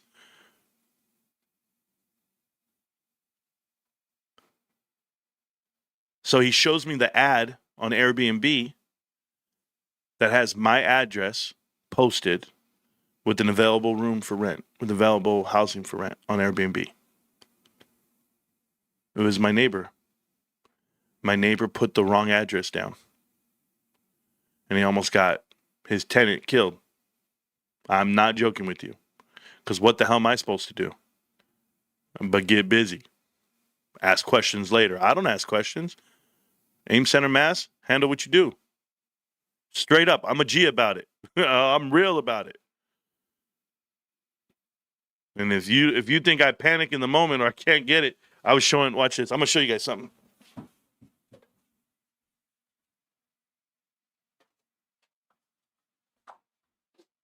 I had recently cleaned out my Foot Locker. I got a combat driver's badge, whatever thing. That wasn't it. It was this right here. It was I had showed my son that I went 40 for 40 on the range. Expert weapons qual, 40 for 40. Didn't miss a shot, right? And he's like, damn, Dad. And I go, yeah, my worst one was here when I went 39 for 40. I missed one shot. He's like, which one did you miss? I said, oh, I don't know. It's probably 300 meters away. Another one here, 40. I hit 40 out of 40. Again, 40. Expert, right? Whatever it was. So he's like, Are you really that good of a shot? Now, you guys see me in the videos where I've shown that I shoot shit. Oh, were you a graduate of Capital School? What do you think? But there's something I wanted to show. I got to find it. All right. Oh, baby. So the one I wanted to show him was I had all these awards that I was given like when I was in, right? I had an Army Accommodation Medal, and then they gave me this attached to it, and it says it right here. And you can read it right there. So you see where it says Top Gun? Top Gun at M16A2 rifle? Okay. So I was awarded because I did the Warfighter competition, which is like the Olympics for the MP Corps, and I was a team member, and I got Top Gun of the whole competition. How do you do that? You got to run half a marathon, 13.1 miles, full battle rattle. You run up to the helipad, up to the firing range, and you got to shoot targets. They give you 60 rounds, and you got to shoot 30 targets in 2 minutes. You can imagine the battle fatigue. And he's still hitting that shit. So y'all could try me. My brother-in-law found out the hard way. We went out shooting, and he couldn't hit anything. The only thing he hit was with a shotgun. And he goes, I don't care. I got a shotgun. I said, bro, check this out. Bink, bink, bink. It'd be like that. Yeah, no, but my neighbor almost got somebody killed. That was the point, bro. Man, my son be looking at my Army stuff. He's like, really, Dad? You ran a 12-minute 2 miles? I'm like, yeah, that's easy. 6 and 6. Make it happen. After push-ups and sit-ups. Go for it. Okay, anyway, back to that. I was feeling good about it. Every now and then I feel good. Hey, son, you want to read an article? Hey, son, you want to see something? Every now and then my local newspaper did the top 100 football players in the history of the high schools here. And so they call, and I'm like, what are you guys calling me for? And I know the sports writers and everybody. They used to work with my brother, because Rico was an Aggie clerk. And so like, hey, bro, we're doing this research. We're doing this blah, blah, blah, blah. And here I am saying, are you about to say that I'm one of the best? What number am I? And he goes, hey, we just want to call you because we know that you have contact with these people, blah, blah, blah. I was like, what? You just call me for a source? I go, yeah, that guy's amazing. That guy played for the Packers. Yeah, that guy's amazing. He played for this. Like, there's been some amazing athletes out here. I was like, I'm not, no shame in my game. I'm fine. But they called. It was fun. A little interview. About an hour and a half. Who name them? I just started naming people. I go, well, let's see. Our middle linebacker was Michael Craven. He's a two-sport athlete, Gatorade All-American, went to Stanford, played baseball and football. He intercepted a pass and ran it back for a touchdown in his first college game. He was our middle linebacker. The other middle linebacker was Joe Giannone, who's in the Utah Hall of Fame, and he played all 4 years at Utah. He was amazing, all CIF as well. We had Frederick Collins. He was like fifth all-time in the state in touchdowns rushing, 105, ran for over 2,000 yards, received for over 1,000. Jeff Webb played at San Diego State, got drafted by the Chiefs, and he did really well. We also had, there was so many people. We have Mike McLeod, who played for Boise 4 years, and he was a center. You had Danny Armstrong, went to San Diego State. He was quarterback. You had, goodness gracious, that was Marvin Carruthers, went to Utah. You had, we had 13 D1s, I think. Mike Havens went to Oregon State. You had a guy named Ryan Gangler. He turned down a full ride to Oregon State just to go ahead and become a fisherman. And we gave him an award that said Gone Fishing. They had crazy athletes, bro. Crazy athletes. And so they asked all those questions. And I was like, yeah, here you go. Just for context. I mean, me and Rico, we have like these brains. Like, I'll tell you something you guys should know. There was this guy. I forget his name to a point. It's like a kill something. I can't remember his name. He's from Baltimore. And he was a basketball player. And he's only like 5'6". 5'6", small little dude. Amazing. The crime rate in Baltimore dropped when he would have home games. People would go to the basketball courts and watch him play, and all crime stopped in Baltimore. It's widely known. So, shit like that, bro. Get out there, watch them do it. Anyway, casinos. Yeah, we're gonna do it up to. It's tonight, bro. It's tonight. So I couldn't use my Game Pro card. I tried it. It didn't work. The Domino's delivery guy is scared to deliver to Marantz's house. Oh yeah, they drop it off. They drop it off on the table on the side. They don't. They ring the doorbell and walk away. They leave the shit there. They know better. Amazing. There you go. Thank you. He tips with ammo. No, I do not. Matter of fact, I got an ammo pickup coming up. My ammo guy called me, said, are you ready? I said, yeah, I'll be ready. So that's why I'm not spending any money this week. I get paid on Monday. When I get paid on Monday, hopefully by the next month, I only get paid once a month. By the next month, hopefully my T-roll price frees up, and then I'm set for the next 2 years. I'll feel good about myself. Sadly, no one can use GameStop's credit cards for power packs. No, you cannot. There you go. Michael Venuti probably already tried. I didn't know. Drinks free. There you go. That's crazy. Sounds chill. It is. Well, we have a good time.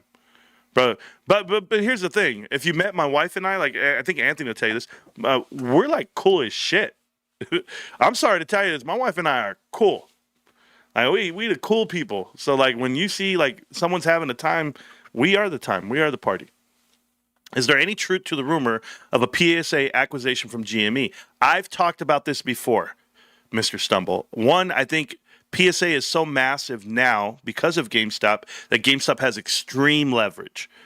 You don't have to spoil the partnership. You can keep it going the way it is. Certainly that you didn't take on any charges. You got to think about it from that standpoint. GameStop increased its sheet, increased its margins. Everything's fruitful, and it didn't cost them $1 at the bottom line. And there's zero cash burn at this point.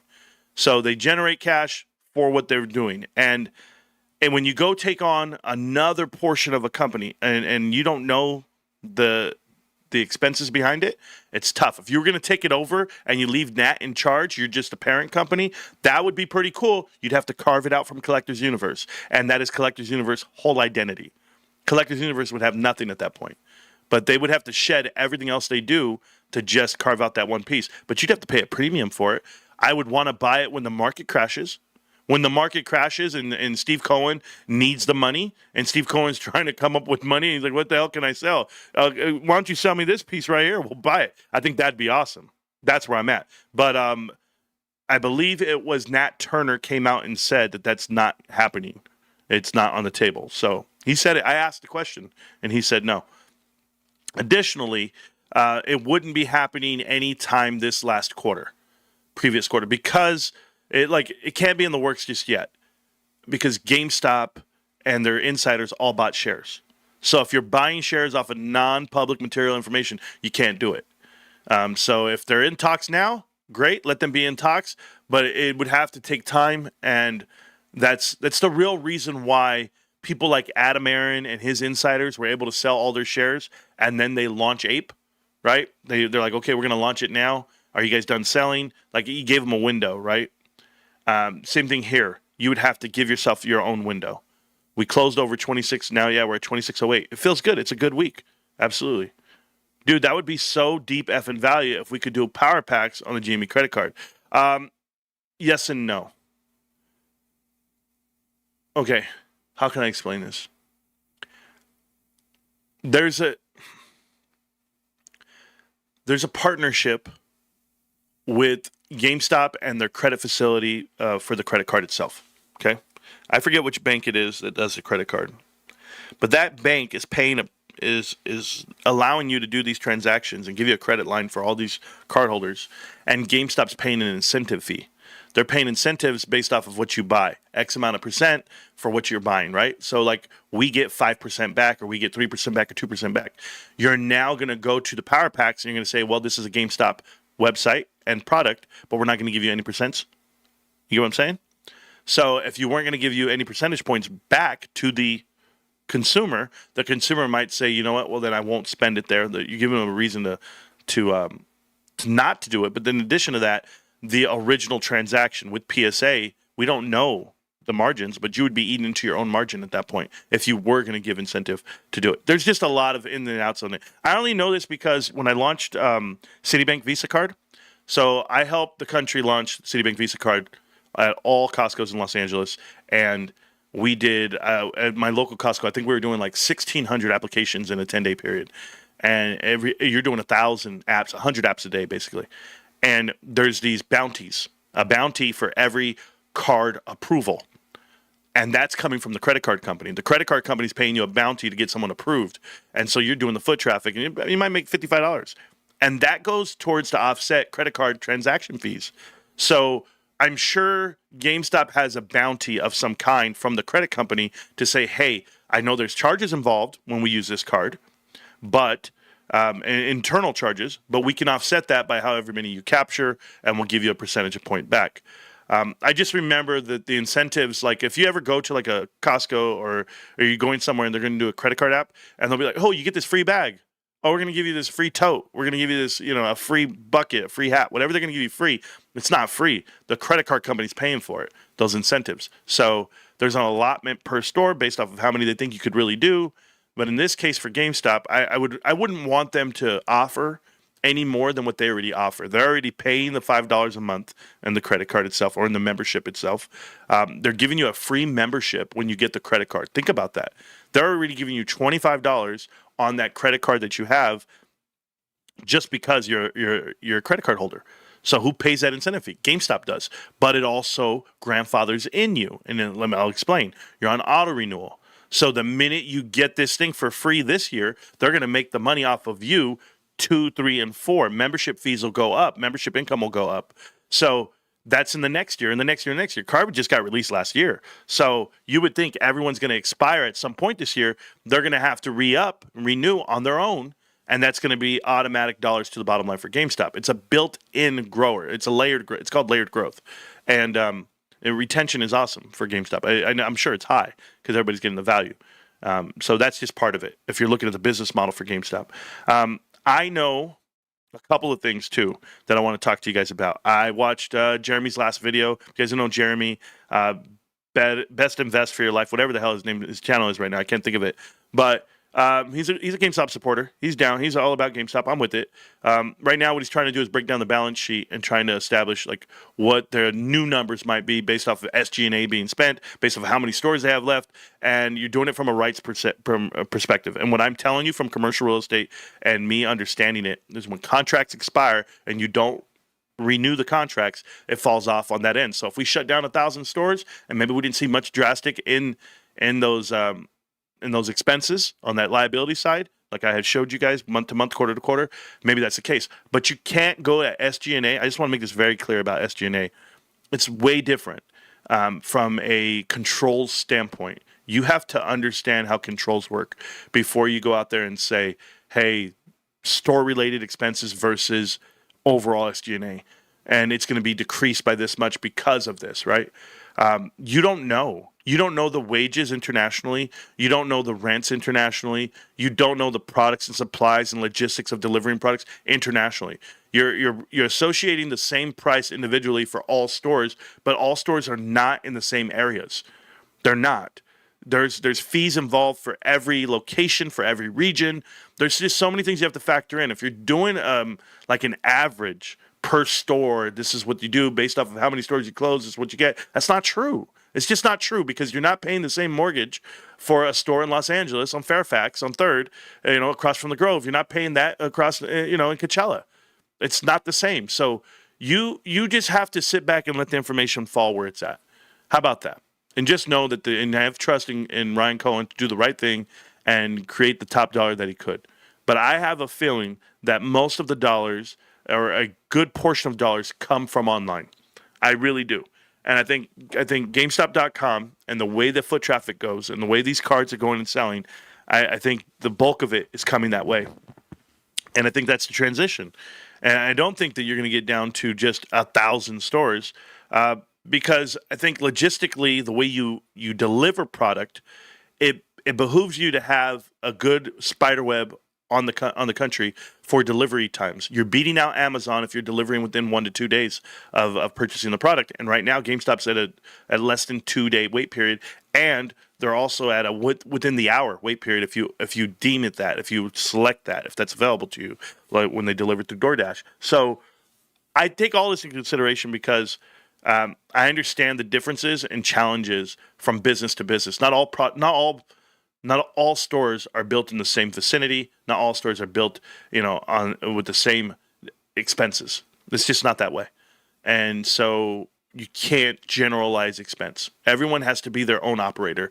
Everyone has to have their own P&L, literally. I'm talking about store to store, not region to region, store to store.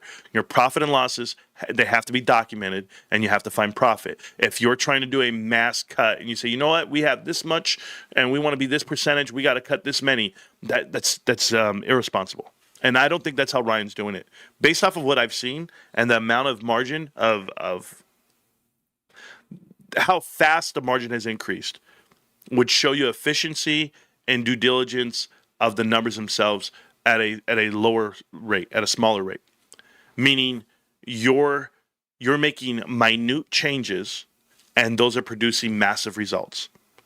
A big thing that happens in turnaround companies is, and I know the chat's going and I'm not going with it. I'm leaving the chat where it's at because I'm reading the chat. Don't worry, guys. But a big thing about companies, like when you invest in them or you see them, turnaround companies, when people don't know what they're doing, they do mass hirings and they do mass acquisition. If you remember Matthew Furlong and Mike Recupio and even George Sherman, they did mass hirings and mass recruitment and mass, acquiring things, mergers and acquisitions. So they were acquiring buildings and they were hiring, and you saw 300 new executives come from other companies, and everybody found out Ryan's coming, right? Ryan's here. And what did GameStop do? GameStop ended up shedding all of that payroll, all of that real estate, and you found a way to be more simplistic with it.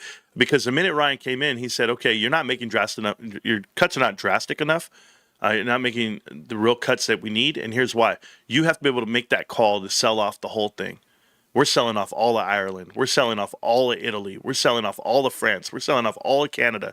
Like, those are big decisions, and how you execute them, and without having a cash burn, that's just a phenomenal thing. And the mask of it all, hey, revenue shrinking. Hey, all this is coming down. And the revenue, if the revenue is the top thing, the one thing you're worried about, then you're not understanding the building. You're not understanding what's being built here. Take it with your own family. Think about it. If you guys are not shoring up your expenses, if you're not nipping every little thing, all these apps I download, all these little expenses I have, I'm always eating out, I'm always driving around town when I don't need to. Whatever money you're spending that you don't need to, that could take up one bill. You could find a way to pay off something, find a way to pay off that credit card, find a way to pay a monthly payment on something. You could do it. You know how I know you can do it? Because you did it. You did it during COVID. You did it when you had to. And then you found out, you know what? I have an excess of food. I don't have to have all this shit in the cupboards. This is all a waste. When I go shopping, I just need the essentials. When we're here in the house, we just need to do the essential things to live and survive. That's the greatest thing that I got out of COVID. But it's also the mindset of a GameStop investor. GameStop investor and a GameStop supporter and GameStop management should be doing the same thing. Looking at your controllables and saying, okay, payroll. Let's look at payroll first. Can I do this job without having 4 people here?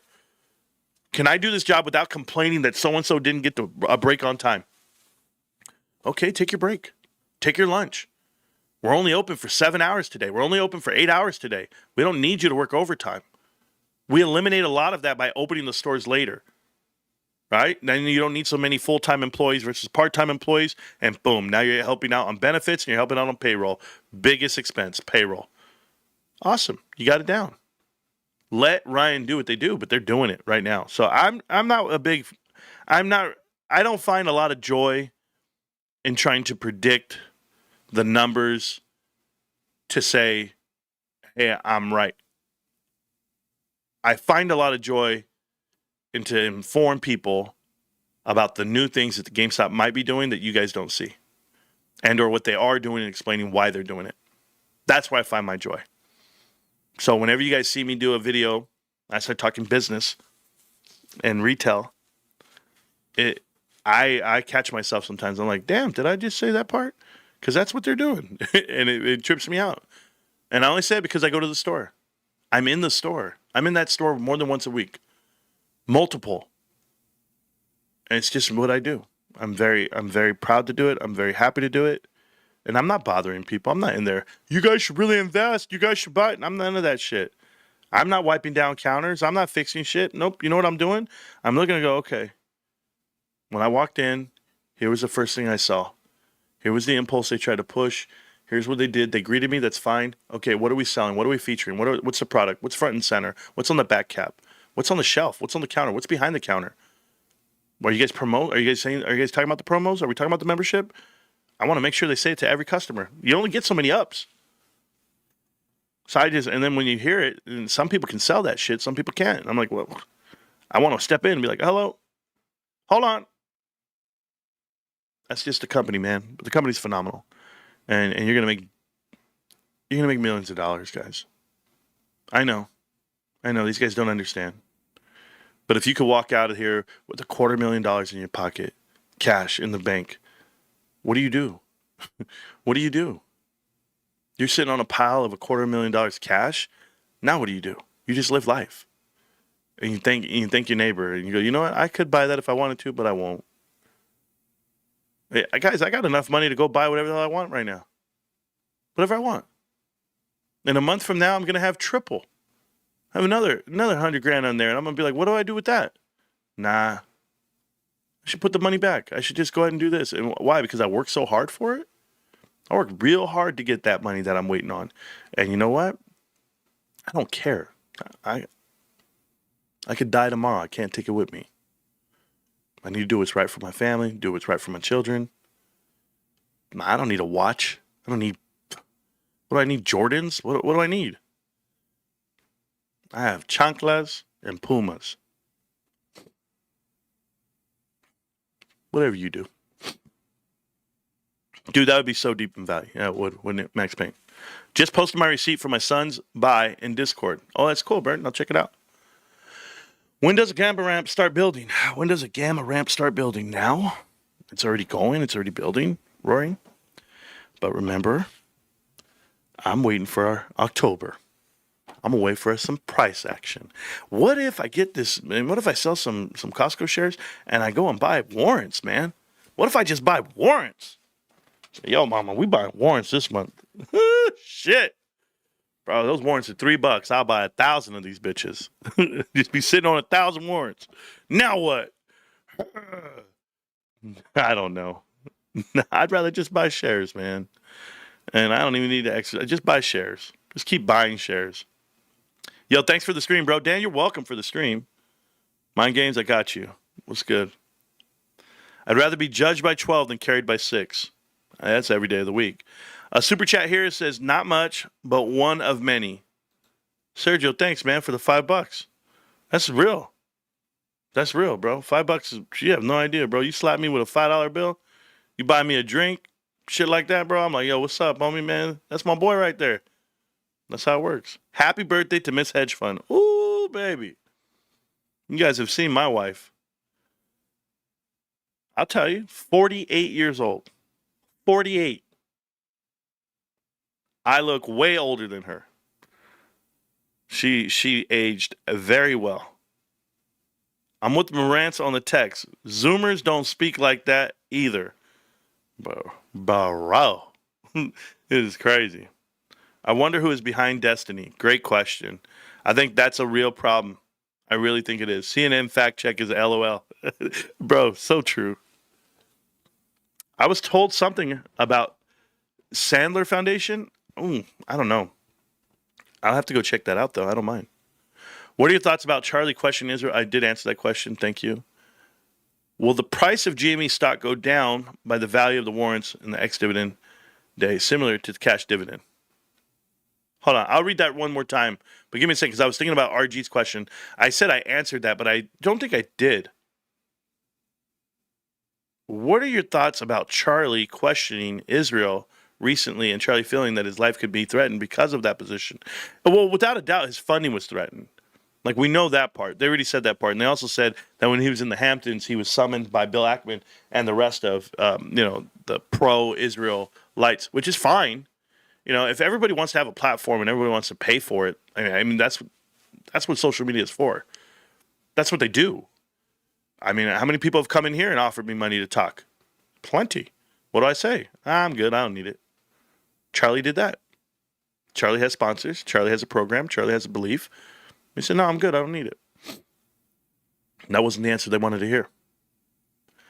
And in the past, In the past, it was so easy to get your message across and get your leverage across because you had Jeffrey Epstein, because you had leverage, because you had a manipulative answer to everything. You had a royal family person in there. You had the presidency in there. You had everybody tied to it. So you could own everybody with leverage and influence. Guess who you can't buy? Guess who you can't leverage? Guess who you can't influence? The man you have to kill. That's the problem. That's the true identity to what happens. You can radicalize and you can talk that shit all day long. And you can brainwash people into thinking they're going to do something beneficial for the country because you created negative rhetoric on him and his words. Misquoting, misplacing, labeling, all of it. Trust me, I get labeled all the time. I got a whole website out here that's attacking me as a person, saying saying I punched my mom. Your own brother. I said, what? I've never hit anybody in my life. Not a woman. Definitely not a woman. And my mom even condemned the words. My mom even said, the guy's a liar, and my son's never hit me. It's like, I don't need to defend craziness. I think Charlie does that very well, where Charlie's just like, you know what? They want to say these things about me. Okay, well, what did I ever say was racist? I mean, show me a police report. I'm just done with it. Show me something. Show me where I have a criminal record. Like, do this, man. I'm down. Never been arrested a day in my life. OTH. Right? They said, OTH. Do they not know what a stop loss is? Do they not know? Like, if you go AWOL in the military, you get a felony on your record, and they throw you in Fort Leavenworth. Well, guess where I was? I was in Korea, and I didn't go AWOL. I asked to get out of the military early under a stop loss. Do you not know when my son was born? My son was born in August. I got out in April. Why'd I get out? We had a birth defect. I had to stay home. I had an ETS. Can't ETS out of the military during wartime overseas while you're deployed. Have somebody in the military tell you. It's called a stop loss. They wouldn't let sergeants, they wouldn't let sergeants get out of the military during wartime. I asked to get released. It's very simple. Oh no, he's a criminal. Oh no, he's a bad guy. I never tell my brother this story. Never talk to my brother. My brother didn't join the military until 2003. I was a sergeant already. What are we talking about?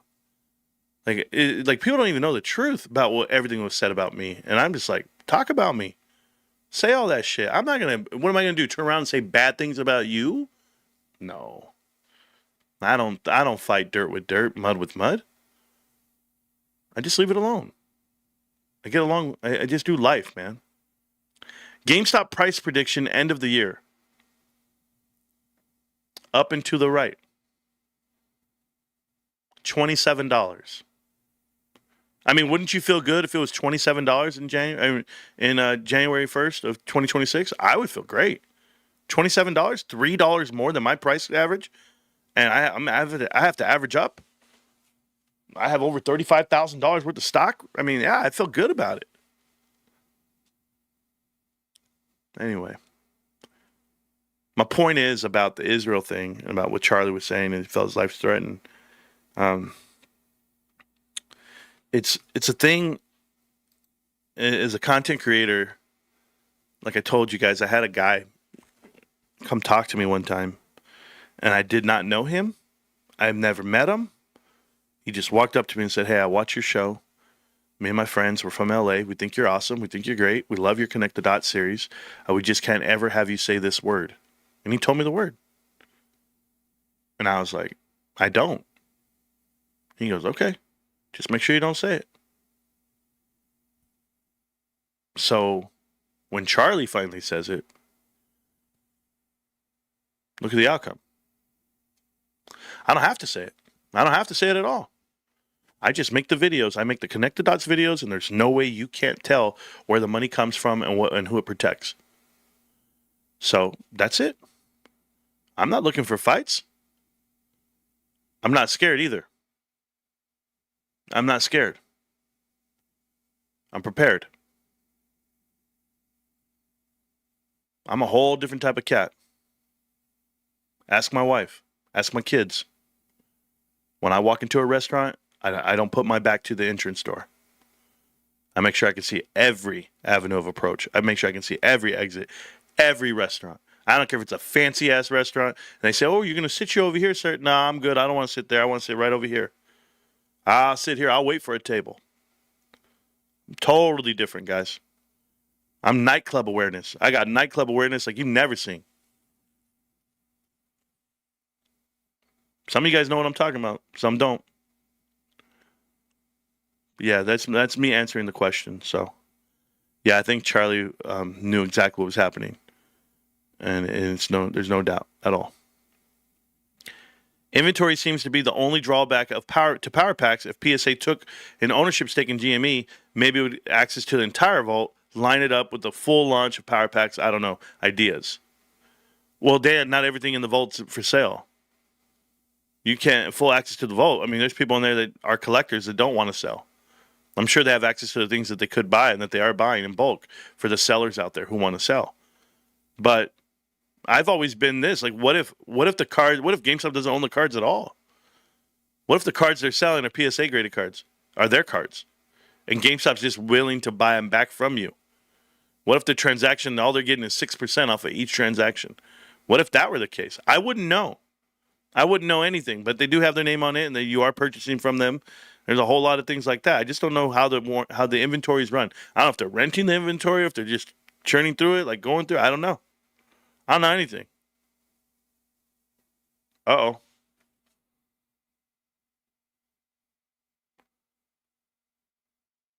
Yes, ma'am. I am live streaming right now. Yes, ma'am. When I'm done, I'm going to go pick up our son, and then I'm going to get ready for you.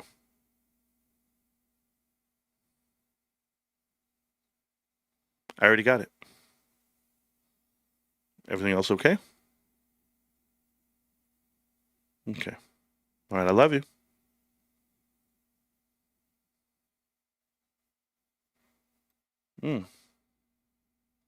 Okay. I'll ask around. I'll find out.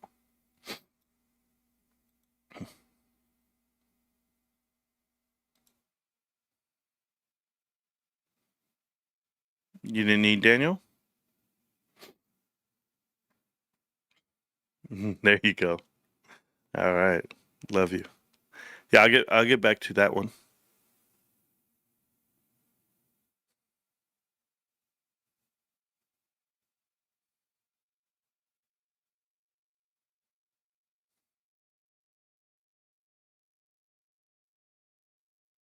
Okay.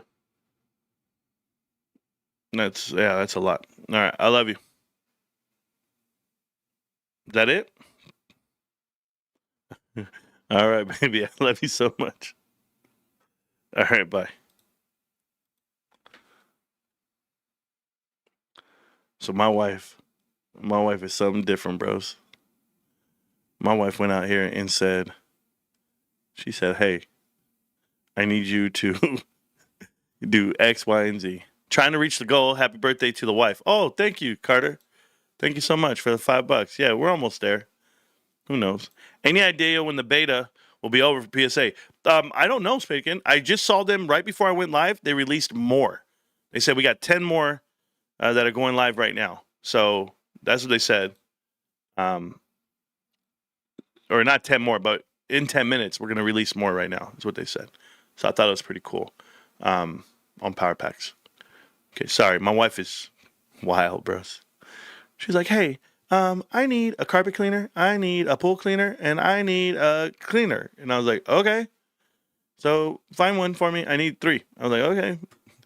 She manages a lot of stuff. My wife, if I ever told you guys, she manages hundreds of homes. It's crazy.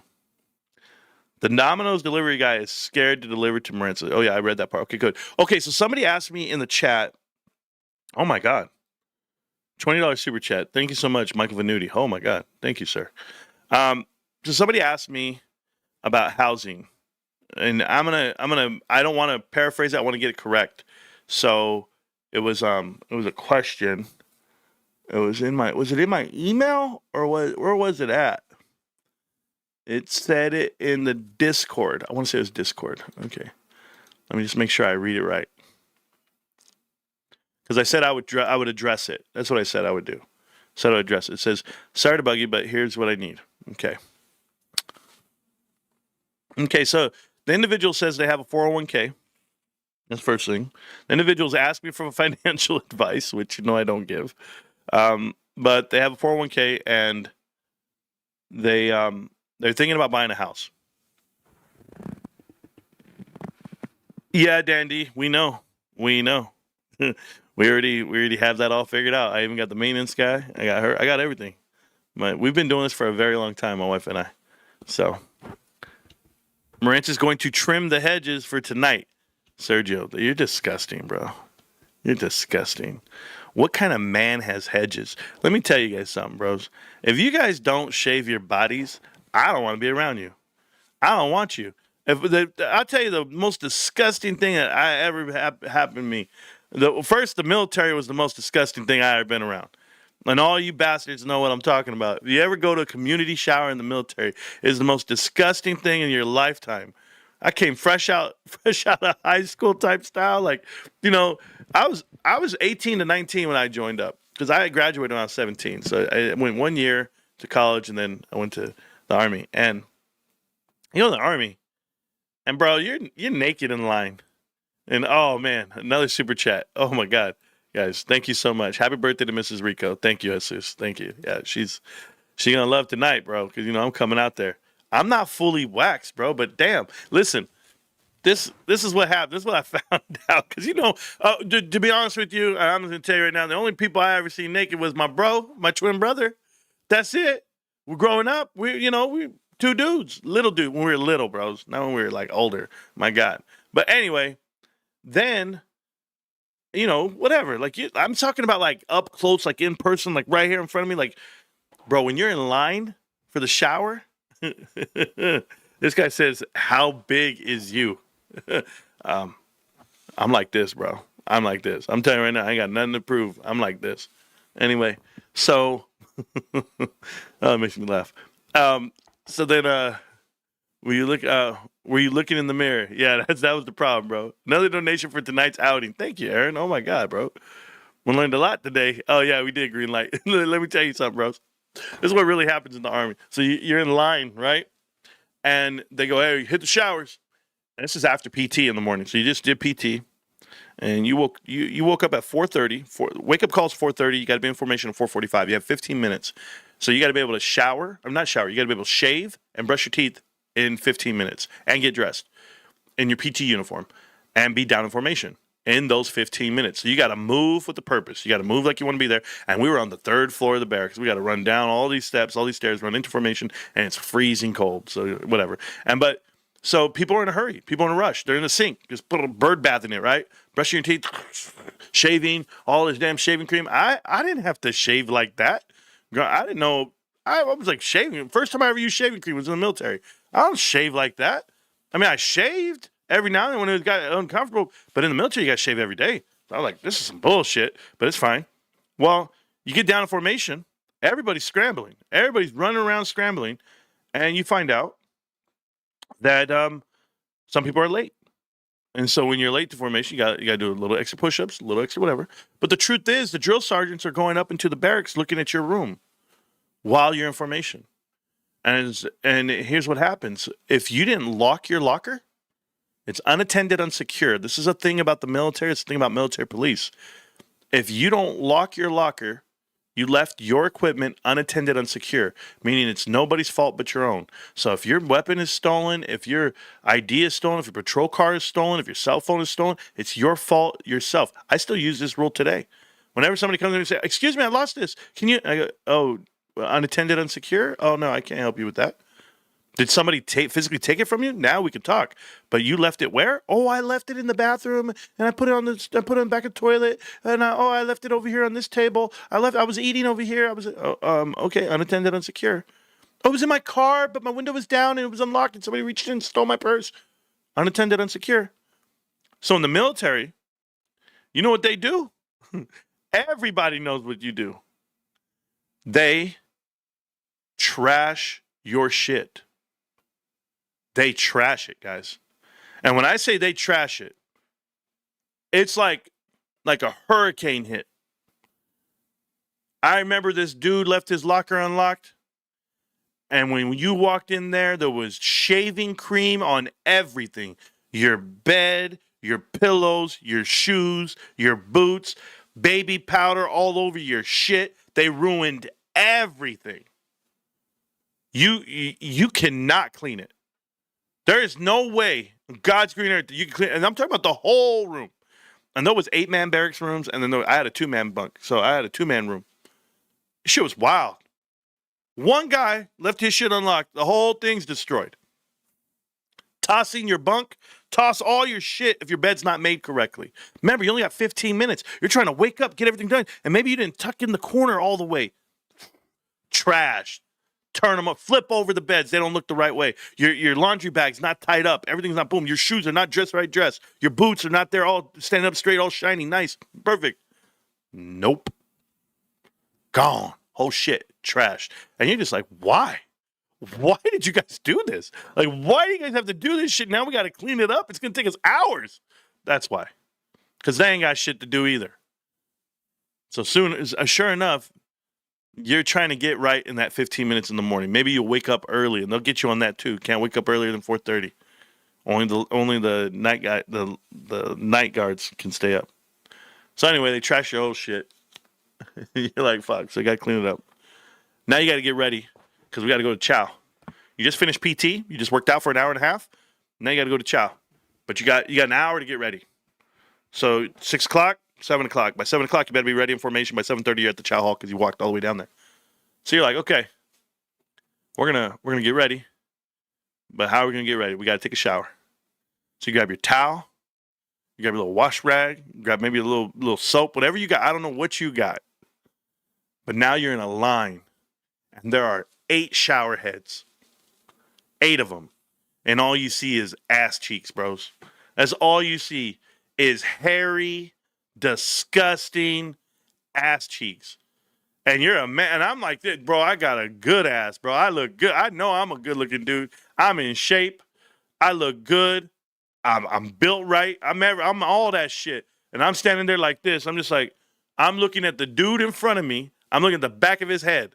I'm not looking down. I'm not looking around. I'm just like this. And you just take one step forward. One step forward. You just waiting, bro. Hey, everybody's doing the same shit. When you see like 40 people in a row, all doing the same shit, you're just like, all right, we good. Nah, there's always like them 4 dudes meat gazing. Hey, bro, what's up, bro? Some dude walking around in chunkless just doing his shit. Doing the helicopter. I swear to God they are. I'm like, Cameron, Campbell, will you stop this shit? I'm like, come on, bro. Hey, they'll make you late. And it's disgusting. It's the worst shit ever. And then the first 6 people got all the hot water. Everybody else taking a cold shower. Those hot water dudes in the front, oh, they're in there singing, feeling good. Oh, yeah, talking to you and shit. And you're just, will you hurry the hell up? Will you hurry up, bro? Mogavero, move your shit, bro. Right there. And you're just like, all right, bro. Now you get in there and you wash up real quick. You get up out of there, put a towel around you, walk all the way down with your shower shoes, do your locker, start getting dressed for your day, get to formation. That's the military in the morning. It's terrible, bros. It's absolutely terrible. It's god-awful. It's gross. Ugh. You can't unsee that shit. But I wonder if that's how my wife feels when she sees me in the shower. Like, hey, mama, how you doing? Ew. Ew. Big ass whale. Look at you. Look at me. Oh, God. Anyway. Life is really good. I'm just doing my best to stay alive. Anyway, what was I talking about, bro? I was talking about some bullshit. Oh, tonight. Tonight's going to be fun. I think I got to start drinking, though. I think I got to take the edge off. Because if I don't now, I got to drink as much as I can at home. I'm not driving, so I'm happy with that. They're driving. My brother-in-law, somebody's driving, not me. A torta. A torta. Yeah, them tortas, bro. A torta. All right. I answered all the questions. We're fine. Markets themselves. Triple witching day. Rebalance of enough index funds. Expiry on a lot of other stuff, but doesn't really matter. Come Monday, we're just one day closer to what we're waiting on. So it'll be the 21st, 22nd on Monday. I'll feel good. We got 1 more week after that, 2 more weeks after that, till it really hits. My son calls me big back. You know how long that took me to understand what the hell a big back means? And they're like, yeah, you got a big back. I was like, we never called each other that shit. Is the close above 26, above max pain, or a good thing for next week? Don't care, Fox. Don't know, don't care. I don't go check out options every week. I don't pay attention to what the open interest is and what the volume is on that. I don't care. So see, that's for people who care about price action. I don't care. I care about the company. You guys want to know what's happening tomorrow? GameStop's doing a Tops event for cards. Go down to your GameStop and get some baseball cards, football cards, and stuff like that. That's what they're focused on tomorrow. Did they do Pokemon today? I don't even know. I wasn't there. I'm too broke to look up right now. But when it's on and popping next month, you'll know, because you'll see me walking in here like I'm Dave Chappelle with the Pelly Pell and I'll be in here just with a Techno Marine and shit. My name is FABOLOUS. You just lay down slow. Yeah, I'm gonna be crazy, bro.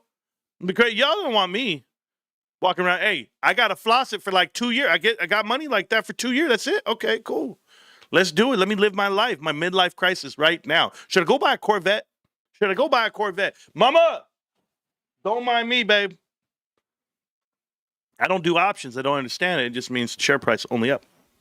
No, it doesn't mean that either. What do you think? Because somebody goes out there and buys like 40,000 call contracts at 120. Oh my God, the price is going to go to 120 now. Not necessarily. Marantz raps. The only thing you rap is my burrito. Ho? You guys don't know. 6, 7. I don't even know what that means. I don't even know what it means. I know the kids go stupid. I talked some shit to my son the other day. I know In and Out. I saw the video. We were like In and Out after the football game, and they were all, oh, watch that video, man. I was like, watch what video? The announcement goes, order a 6, 7. And the whole place just went crazy. I said, what is this shit? Watching Dancing with the Stars? Who watches TV? That's what my question is. I have my mother, I'm watching Dancing with the Stars. I said, who? Lauren Jareggi. I said, who the hell is that? Who is that? Oh, Topanga. Who's Topanga? I don't know Topanga. Bros, Boy Meets World, never saw one episode. That shit ain't for me. That girl, to me, is hideous. Those eyes, that nose, that voice, no. Not at all. The little Irwin kid, let him dance around doing the jive. He was doing swing dancing jive. He did decent. Roseanne has to be the peacock. Roseanne was pissed off at somebody the other day. She talking shit. Yeah, I don't know. I get alerts on my phone about these celebrities who are tough. The Masked Singer. T-Pain was the best Masked Singer ever. These are like, what are these shows, bro? Are you kidding right now? You mean to tell me you sit around every night during the middle of the week, like Thursday night at 8:00? Honey, we cannot. We're not watching Marantz Rantz. We're gonna watch The Masked Singer. But babe, he is the Masked Singer. Hello, everybody. How you guys doing? We're just out here trying AMC's the greatest stock ever. Crunching the numbers. Yeah, we're not gonna do that napkin math. What the fuck did you just say to me? And all you're doing is napkin math? Get out of here. Is there a black person here?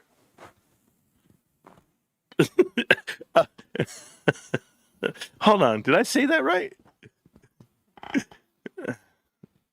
Hey, bro, somebody TikTok sold it sounds like. Oh yeah, we know that. Marantz, you need to find chit videos. The fuck? Who are these guys? Hey, nerds, just got home from work. Hey, nerds. I saw that whole thing. They're like, man, you want to stop mass shootings, bring bullies back. The only people that are doing mass shootings are nerds. But they wouldn't be doing that shit if you had bullies in the schools. Bullies will handle all that shit. You didn't see no mass shootings when bullies existed. They're beating them up. Say, hey man, don't get no ideas either.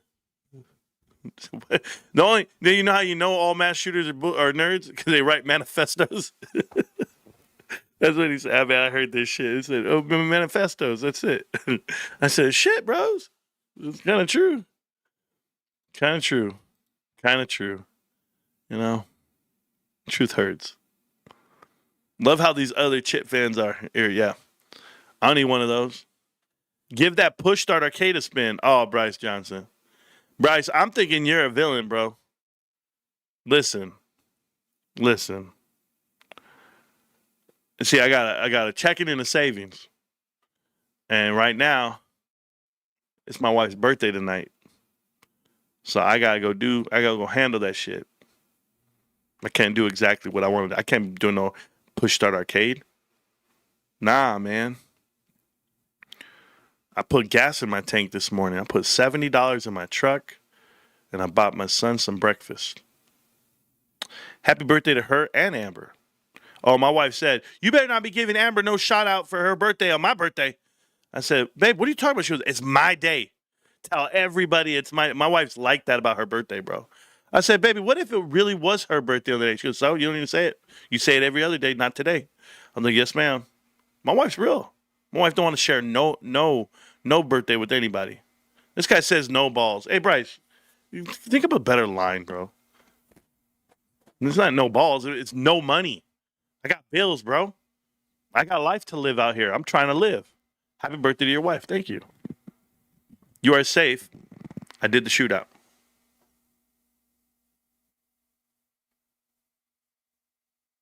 I don't know what the hell you're saying there.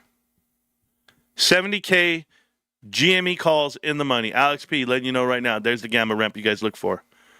$1,000 power pack. She'll be like, "Honey, is this for me or yourself?" She will not. She will not. She will tell me, "Get out." Okay. I forgot to yeah, my bad, bro. Oh, shit. Okay, listen. I was doing the show and I was answering the questions, but you guys threw me off with trim the hedges. So let me get back to what I was about to say. Because when you guys said trim the hedges, I start thinking about hairy dudes in the army. I can't do it. Yeah, there was some dudes in the army look like bears, bro. Let me get on that. Anyway, I'm back. Hold on, sorry. Okay. The 401k question. Okay, so a couple things happen with 401ks that you have access to dependent on if your program is built this way. We'll make sure, okay? One round on me. Happy birthday to the wifey. Ricky B. Loco, man. Thank you so much for the wifey. I'll let her know, and I'll show her the video. I'll make her watch the whole live stream. Don't worry. She'll kill me, bro. Like, really? It's like that, bros. Hey, when we go out to the club, don't worry, I won't forget this question. But when we go out to the club, she goes, "Turn on some music. You know, we're driving, like, because it takes us like 40 minutes to get there." And she's like, "Turn on some music, babe. You know, because she knows I'm a good DJ. I play some good ass music, certainly while we're driving."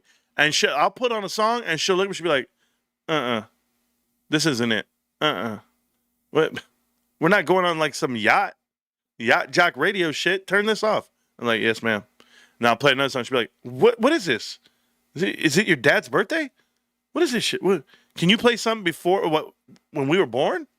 "Oh, sorry, baby. Yeah, we'll try. Everybody loves James Taylor. You gotta stop it. I thought we were gonna sing in the car together. Whenever I see your smiling face, I have to smile myself because I love you. Yes, I do." Nope.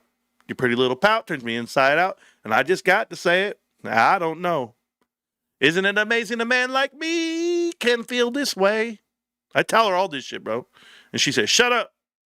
Okay, yes, ma'am. Oh, and then I turn on the song. Deep inside, deep inside, deep in some house shit. She goes crazy. She started getting, I'm like, "Oh shit, I gotta play more of this shit while I'm driving." Anyway, what was I saying? So we're driving. Swear to God. We're driving, and I had just uploaded like a clip. I just finished a live stream with you guys. And I was like, "Babe, you're not going to believe what I just said. This shit was awesome. We had fun. We were doing this." And so I get into the truck, and I turn it on. I turn on the stream. And she hears, "Welcome to Marantz Rantz. A lot of knowledge, but no advice on finance. We don't even..." It's the power button and shit. "Oh, what are you doing?" That's the track. That's the jam. She goes, no, we're not doing this shit tonight. I said, what do you mean? She's like, babe, I hear you every day. I go, Mama, you don't understand. You didn't hear what I had to say today, though.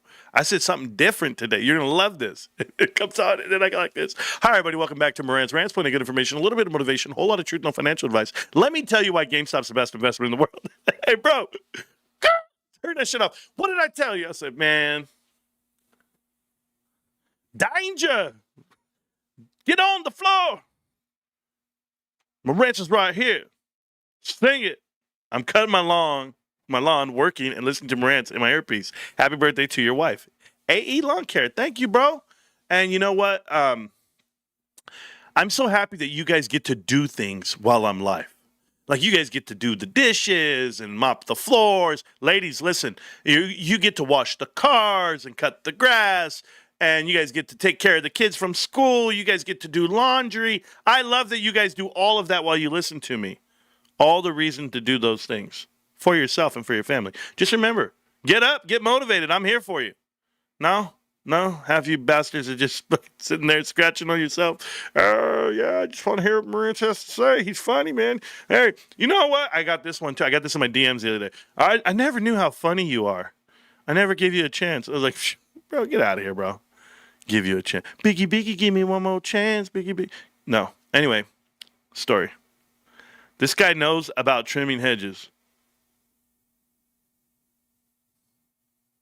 Fucking left field,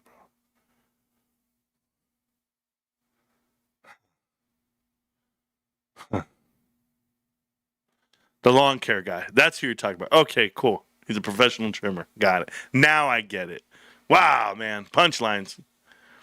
Yeah, Charlie was shot from the side. Yeah, he was shot from the back of the head, apparently. They're telling me the angle was here. The exit wound was here. This is what I'm being told. And I was shown some videos, some shit. So, anyway. There was this dude, he was selling a product on TikTok. It was like a handheld thing you could shave your head with it. And he's proving it. He's on live stream. He goes, this works. He just starts doing his head, bro. Right there, right? All gnarly. He's doing shit like mohawks and lightning bolts and shit. And then he goes, look, it worked. And he uses it on his eyebrows and shit. Didn't wipe off the hair. He was all hairy, all fuck everything. He was, have we sold one yet? No. Nobody bought one, bro. Hey, he did all this shit. He goes, I thought I would sell one at least by now. And he had a fucked up haircut. Oh, my God. I said, bro, this sucks. He's all, it'll grow back. Ugh. He should have bought one for himself. Oh, I got to answer this. Hello? Yes, you are.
Well, guys,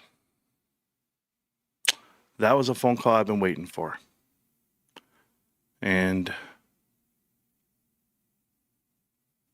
I have to process the info. To answer the question about your 401k and whether or not you should use it in a... I don't know if it was good, Johnny. I don't know if it was good.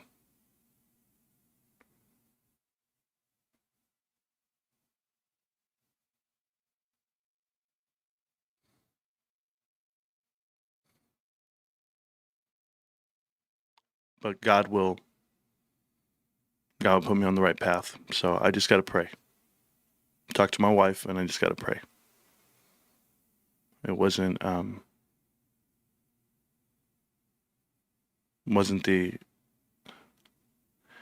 outcome that I thought that I wanted, or that I thought it would be. It's like a real kick in the stomach.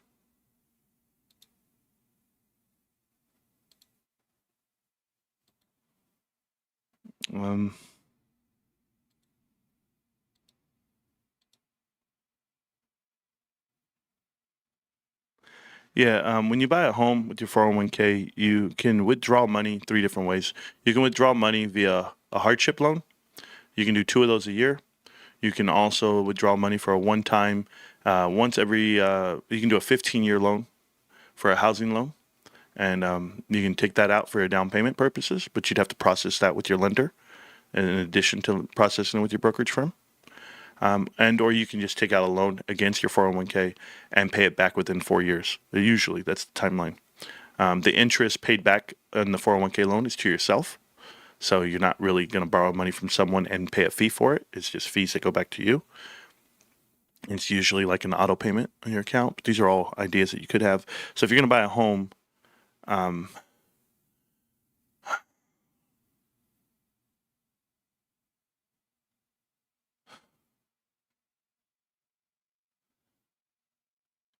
you take all that into consideration. I love you guys.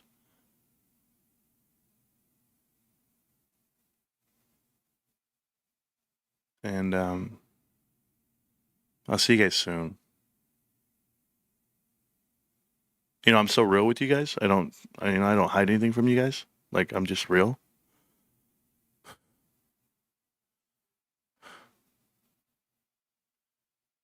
And I'm really shocked right now.